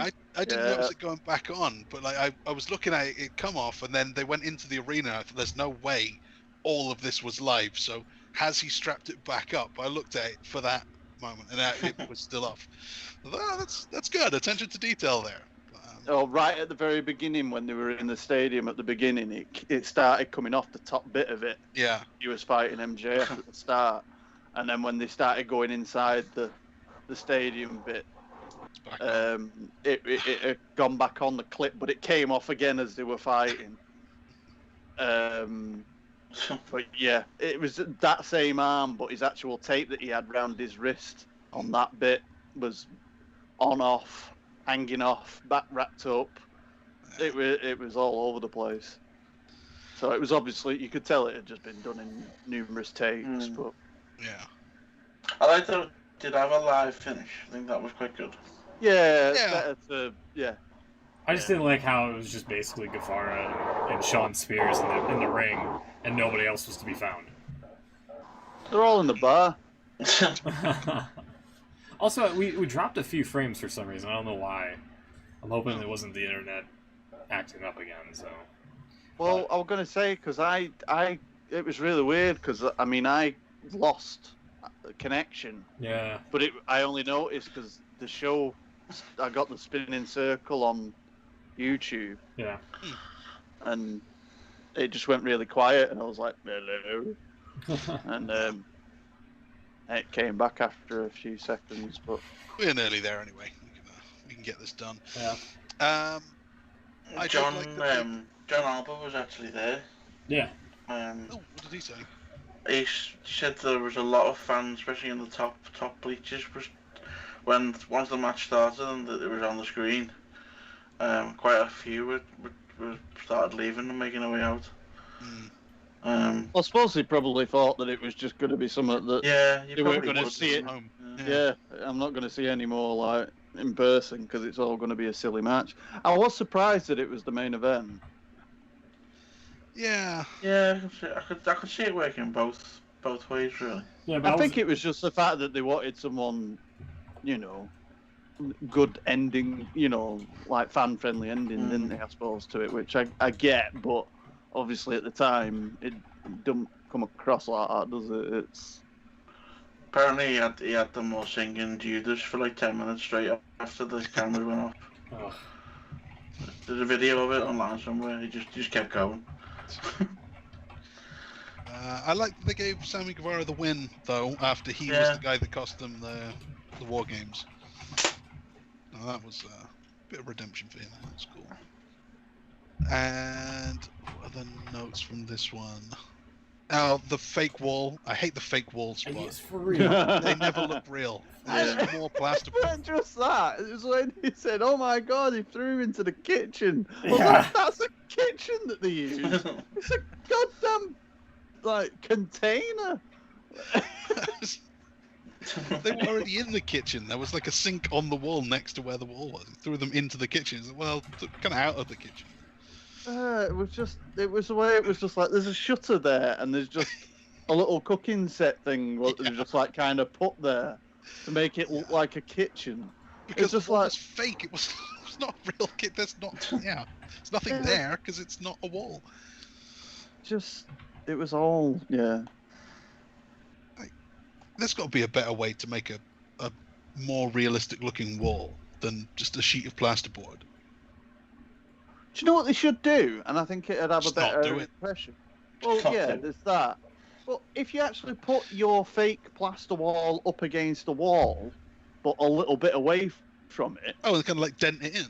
yeah, then you just like crunch it in a bit, and you've got another wall behind it. That's fine. At least you're not.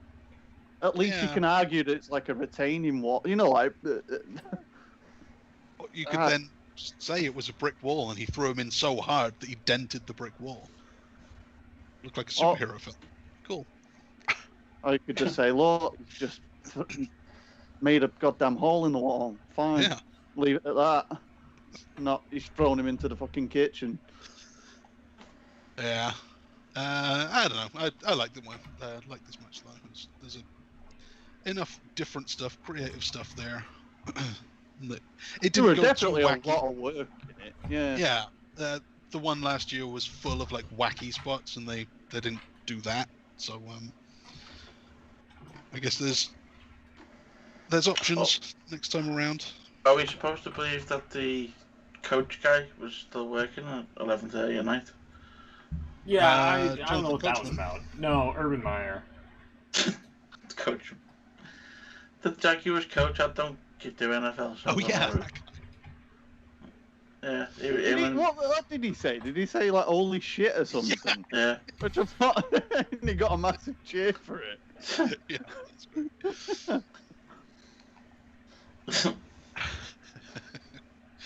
All right, so I think we all. No, Beans, you went for Pinnacle. Yeah. You lost a point there. We'll. Well, the thing is I'm blaming you lot for the Okay. the poor summarising of the story going into it. our fault. It's our fault. right, We don't watch it. Yeah, definitely is. All right, well, I'll take it. So at the end of that one, that was a 10-match show. Went on for 5 hours or something. It was too much. But at the end of the 10 matches, Beans got 6 points. So for the 4th place finish, that's not bad. I came in second or third, I guess, with 7, and then Joint first. Hell of a night for Smoot and Will. Got 8 out of 10. Yeah. Which means, don't mean to downplay Will or anything, but Smoot's in the lead. Well, along with Will. The lead of a prediction contest. I know, along with Will. Yeah, I know, but like Will's been in the lead before. I think that speaks more volumes about AEW's choice of booking than.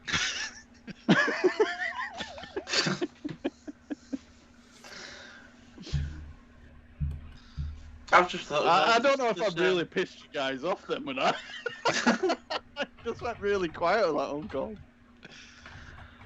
This whoever he was, what was the coach's name? Don't say Coachman. Urban Meyer. That's the one. Yeah. He's the Jaguars head coach. Yeah. Is that right? I Is think that who so. he is? Yeah. Right, okay. Does that mean if they ever do a show in the UK, we're going to get Scott Parker in a segment? Maybe, I don't know. When you get all out from Raven Cottage. Scott Parker calls someone a slag. Yeah.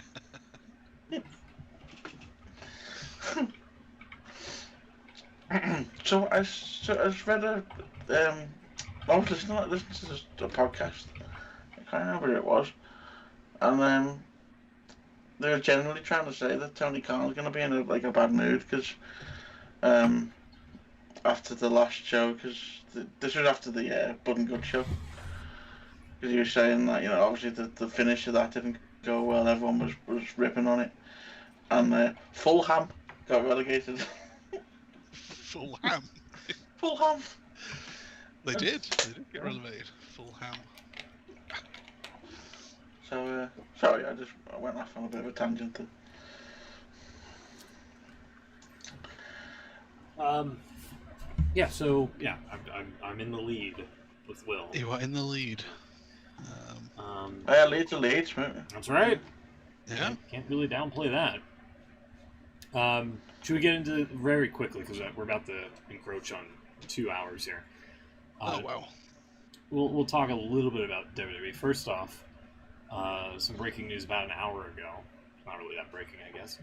But SummerSlam, according to the WWE Twitter account, SummerSlam is going to be taking place from the Allegiant Stadium in Las Vegas on Saturday, August 21st at 8 p.m., marking the first time the annual event has been held at an NFL stadium. So they're That's a going new one.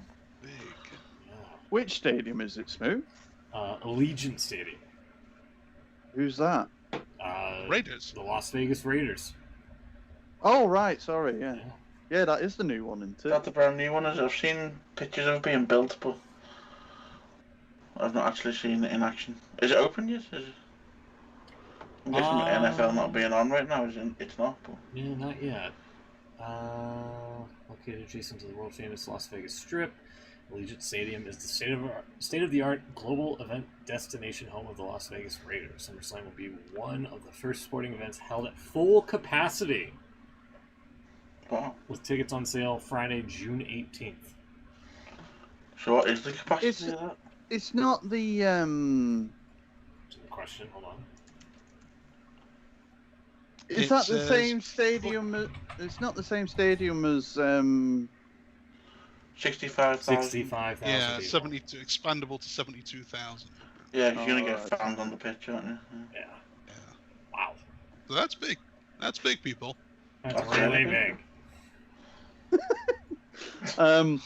The LA stadium's supposed to be quite impressive as well, isn't it? The Chargers and Rams stadium.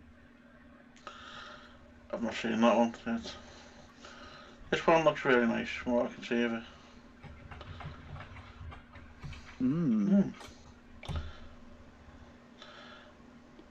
Is it going to be held at full capacity? Yeah, from what they're saying there. Yes, full capacity means yes. 65,000. Oh well, well guess SummerSlam in London's out the window then. It's not going to happen. Yeah, It's sorry. not happening for another 3 years, I'm going to guess. I'm interested to see who's going to be first to announce a UK show, AEW or WWE. I'm guessing AEW. I'm kind of thinking it might be them. I think WWE seem to be weirdly for them seems to be playing the cautious approach with these live events. And money. They seem to be all about saving money now when they've got more money than ever. There's possibly a story there, isn't there? Oh, with the with sale. It does look though. I mean, I've heard people mention it in the last couple of months and the last releases. But when you look at it and you think, what's going on, and overall, it does generally look like they could well be preparing for some kind of transaction. But I wouldn't even know who to. I mean, NBC's been mentioned, hasn't it? NBC Universal. They've been, and Disney were mentioned a couple of years ago. But it'd be interesting to see if anyone does. It'd be interesting to see if they're willing to sell it. To be honest, because that's going to be a big deal anyway. Yeah. Just to comment on that, earlier this week, if you didn't already hear from Twitter or wherever, WWE released 6 more wrestlers, including Braun Strowman, Aleister Black, Lana, Murphy, Ruby Riott, Santana Garrett. Who's Santana Garrett? She was in NXT. I didn't know who she was. Yeah. Yeah, she was. I can't remember her name, but she was from Impact long ago, and then she made the jump a few years back. The release brings SmackDown's total number of active women competitors to just 7. By the way, no reason is given for the group's dismissal other than budget cuts. So, budget cuts, yeah. Which you could say budget cuts all you want until you're blue in the face. I'm not going to believe you one bit. Not when you've sold the network for $1 billion and basically censored a bunch of moments from it. Yeah, but I think I said this to you on Twitter. It depends why they're doing the budget cuts. Yeah. There's budget cuts for a company that needs the money, which obviously they don't. Yeah. Or there's budget cuts for a company that wants to have a small wage bill to advertise to potential buyers. And I think that's what. But the thing is Braun Strowman really commanding that kind of fee? Apparently, he was taking around 1.2 million a year. Yeah, I believe that. He was on one of the highest contracts going in the company. And Aleister Black? I mean, he wanted out. About his contract, yeah, he wanted out at one point. Yeah. But yeah, such a damn shame for Aleister Black, though. It's just how the hell they could not make something work proper. Why? I'm sorry. I'm gonna end up on a tirade about fucking messing around with NXT characters that are perfectly fine as they fucking are. Well, the weird thing was they brought him back, didn't he? He was on SmackDown a couple of weeks ago. Yeah. He got involved in the IC title match. Yeah, they were going to reboot him, basically, repackage him. It looked like he was going to have a bit of a feud with Apollo. Yeah. And then, literally a week later, he's gone. Apparently, also, the digital department, which would include the WWE Network, had been extremely hard hit with firings as well. Basically to the point that multiple WWE staffers who survived the cuts have expressed their shock and surprise at how important some of the names have been. There's a belief that some divisions may even be folded in together going forward. So, What are they doing? I don't know. If it is going up for sale, this can't be the way to do it. I'm sorry. I don't know. I can see it either way. I think they're doing it perfectly well. If you're a buyer, you want to buy this company, and you're going to look at all the books and the figures first. Yeah. And you see this billion-dollar company that doesn't have a very big wage bill, doesn't employ that many people. Yeah, but you're getting rid of assets. I mean, you're not.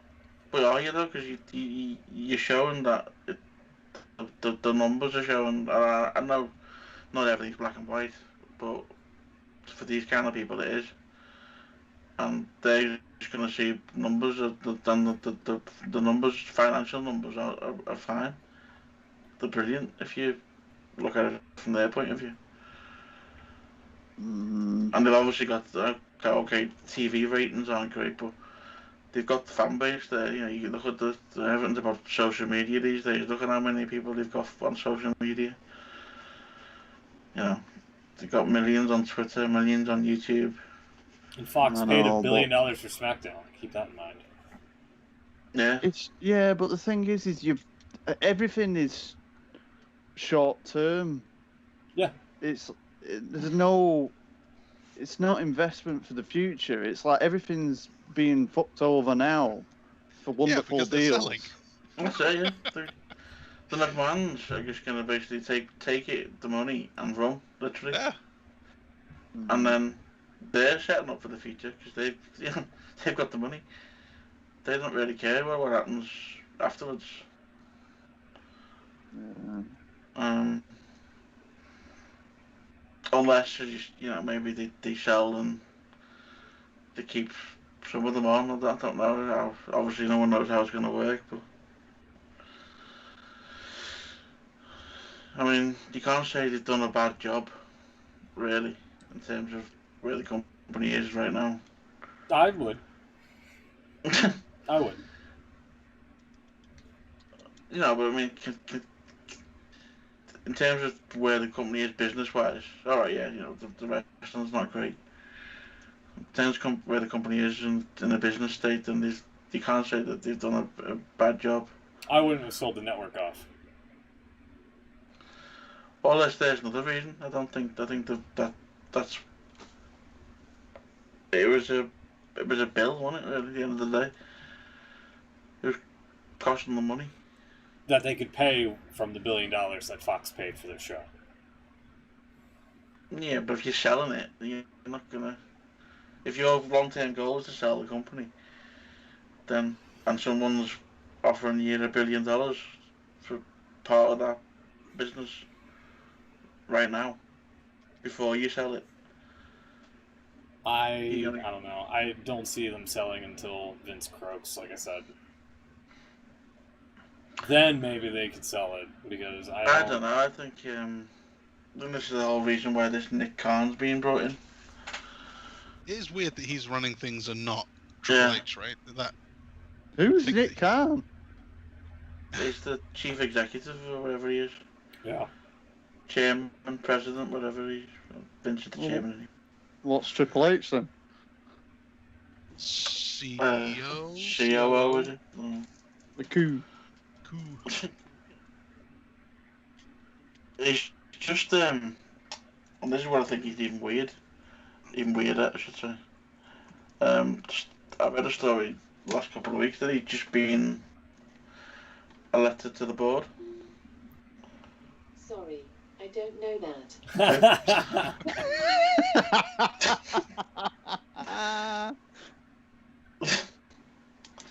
Yeah, there we go. On the actually, it was 1st of June. WWE announced that Steve Coonan, whatever he is, Steve Coonan, Connor Schnell, and Nick Khan have been elected to the board of directors. Huzzah! So what's his official title? Let's have a quick look. Leadership. Vincent K. McMahon, Chairman and CEO. Nick Khan, President and Chief Revenue Officer. So, well, all of the big decisions are all going through him right now. Yeah, I don't know. Like I said, until Vince croaks, I don't see them selling. Then you can make the argument possibly, but otherwise, no. I don't know. I'm not a big stock market watcher. In fact, I'm not at all. But I've noticed their price of their stock's gone right up over the last week. It was $45. It's now $56. Jesus. So there's something going on. Definitely something going Yeah. on. Yeah. That I will. Even if it's a partial sale, maybe they sell so much of the company to someone else. But they're definitely planning for something happening soon. Something's afoot. The game's afoot, Blossom. Also, strangely, on the corporate page on the website, everyone has a photo apart from Kevin Dunn.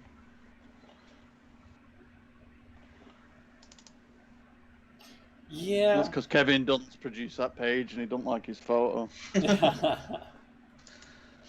Yeah, when I read that article that they sacked like the digital team, like it kind of explains why we haven't seen.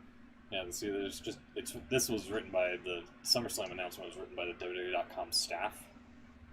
Which most recent post, as you can see, SmackDown results, which by the way I saw SmackDown, it fucking sucked.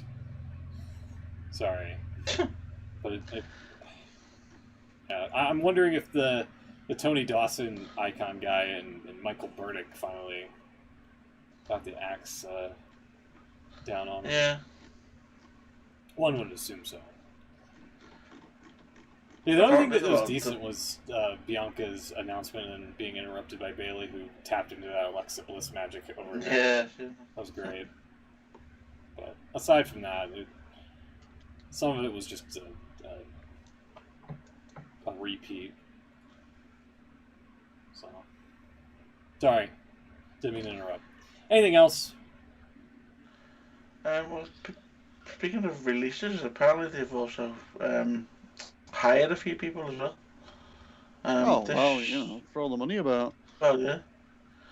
This Jamie Horowitz, apparently he's got a bit of a bad name. To pat himself Don't on know the who he back. is. Jamie Horowitz is not a great name, but it's not that bad. Huh. I don't know who he is or what he does, but apparently he's not well liked. Ha! He used to work at DAZN, I think is how you say it. DAZN. It's definitely Dazn. doesn't. Dazn, yeah. But you hear that weird, that the boxing announcer guy, and he says DAZN, like DAZN. Yeah, it's supposed to be DAZN, right? Yeah. But it's DAZN. DAZN. They've just signed a big deal with the boxing, haven't they? They've got all the boxing off Sky. Sky are unhappy. Huh. All of the, I think Sky have got one fight left, or one fight card, I should say. And then everything's going to be on DAZN. So do you know why he's not liked? I mean, I've got a picture of him here, and I've read a yeah, story he does before. have One of those the, faces. well, let me get the story out. It was on one of the date sheets. So take it for what it's worth. But Those bloody dirty sheets. There we go. WWE women's roster reportedly uncomfortable with recent backstage hire. Apparently, there's a sexual harassment investigation. That's right. Yeah. 4 years ago. God. If in sacked as head of sports programming for Fox Sports, citing no other reason for his dismissal than professional conduct. There we go. John Alba's actually tweeted it. While Horowitz has no doubt had success in pioneering the Embrace debate platform, he was also the figurehead behind the massive flop that was the Fox Sports all-video rollout. and had outstanding workplace misconduct accusations against him. Most recently was at DAZN. You have to say it like that, by the way. DAZN. I feel like I'm hearing the old adverts for Ariston. It's Ariston. Horowitz was accused of sexual harassment in 2017 while at Fox Sports and then fired. Picked up the DAZN job not long ago. Definitely right. Yeah, it's supposed to be DAZN, even though it's supposed to. I'm with Chucks. It's DAZN. I know what I'm going to say Datsun. DAZN, yeah. Oh, I'm watching on DAZN. You what now? But yeah, I don't know much about the guy, but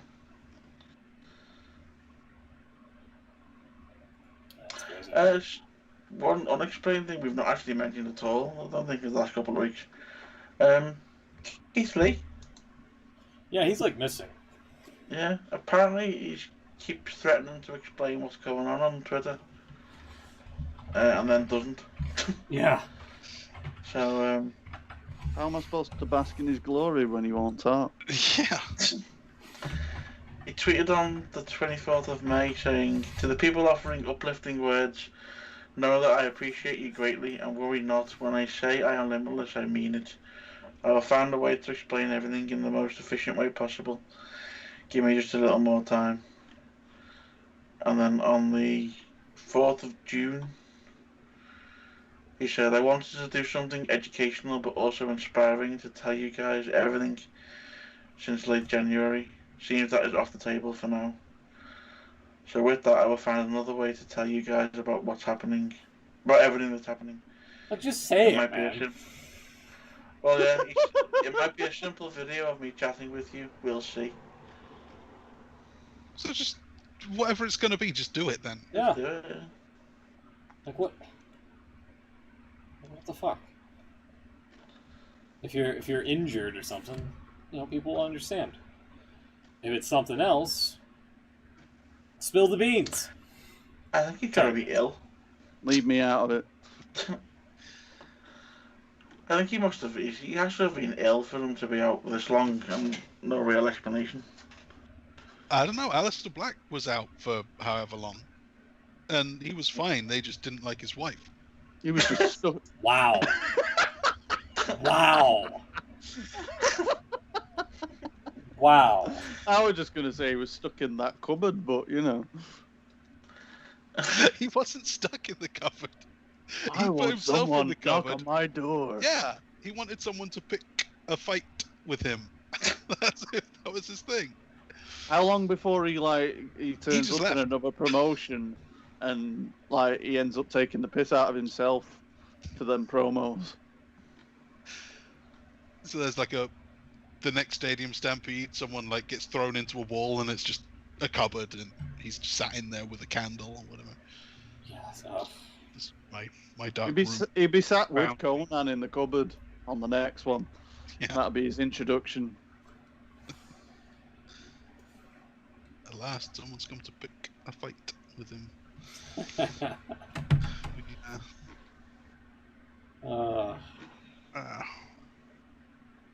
Anything else? before we get out Also, here? the Sorry. letting everyone go for budget cuts apparently.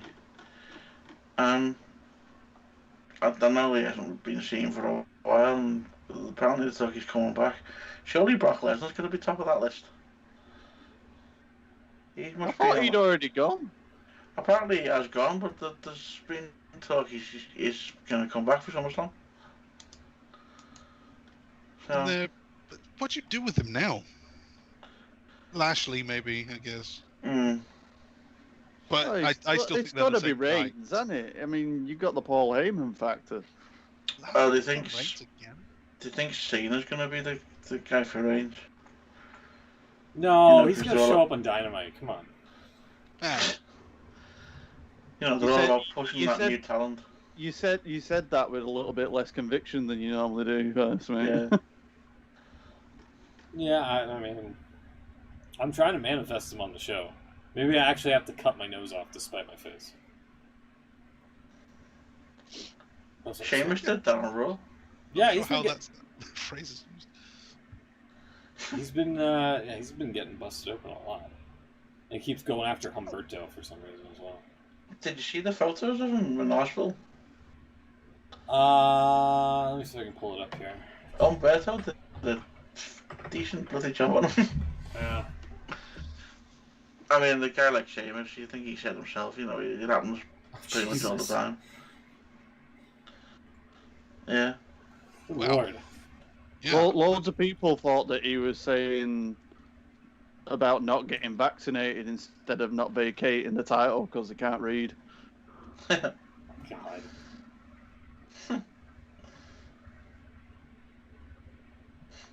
That's crazy. You know, it was on Raw, it looked pretty nasty, there's blood everywhere. But like Hopefully he's I alright. think he said himself after Raw, I think it's the 5th time it's happened to him. Jesus. So he's quite used to it. Suppose if you're in that kind of situation, you probably are, aren't you? Probably happens all the time. Being a Liverpool fan. That's what it is, yeah. He gets punched in the face just for that, quite a lot. Yeah. But there's also that element, you know, like Liverpool's had terrible injury situation this season, and it started dwelling over into the fans now. Is he just doing it out of sympathy, is he? Yeah, so just be careful, Will, in case someone 2-foots you in the street, you know, you yobbling around like Van Dijk. Anything else before we get out of here? Because we're over the 2-hour mark now. Oh, really? Yep. I can't think of anything. That's it. Alrighty. We'll be back next week, hopefully. If not, we might take a week off. I don't know. We'll see. We'll see how things go. Hell in a Cell's on the 20th, so we'll see how it all builds up. I guess I don't know. Could just do what they're doing now, and then eventually just basically just have like the same matches that they have on the show, and just be like, all right, we'll put it in a cage, a big glaring cage. Budget cuts, it's actually called Chaos in a Crate. A box-like structure. Yeah, real quick, I actually watched SmackDown this week, and the thing that really kind of broke the camel's back for me was Michael Cole calling the angle slam a back suplex. I was just like, I'm done. Did it really? That much stuff? It was right before the commercial break on the Apollo Crews match, where Apollo hits. Yeah, go ahead. I was a bit. Sorry, I was just going to say I was a bit disappointed in AEW that Anthony Ogogo used it, and it had to be the Olympic Slam because That's great. he's an Olympian. Yeah, you have That's to. good. No. It was called the Olympic Slam. That was Angle's move. Yeah, They but called it just the Olympic because you're Slam. because you're an Olympian doesn't mean you have to do that move. It's a great move. No one else is Didn't they doing get it. told to stop calling it the Olympic Slam? Because The Olympics didn't like the it. Olympics yeah. The Olympics paid notice to it. Apparently, yeah. There was a weird rule about it. I can't remember exactly what it was. Like, he could say that he won an Olympic medal, Yeah. but he couldn't say that the medals he won were from the Olympics or something. Oh, for There was like some real weird thing about like what they would allow on WWE TV. You couldn't say it was the Olympic Slam because I think they said that it would sound like the Olympics were authorising it or something. yeah. All right, yeah. It's That's an how it illegal works. move in Olympic Yeah. wrestling. You should just respond back with saying, I don't know what you mean, you're barbaric, you forced me to compete with a broken freaking neck. With that, I think we're out of here. We'll be back next week. Stay safe and stay cool, because man, this hot weather needs to go. Like I'm already over it. So, Yeah, sick of it. Week 1 and I'm done with summer. yeah. But hopefully we'll be back next week. Take care, everybody, and we'll see you then. Good night, everyone.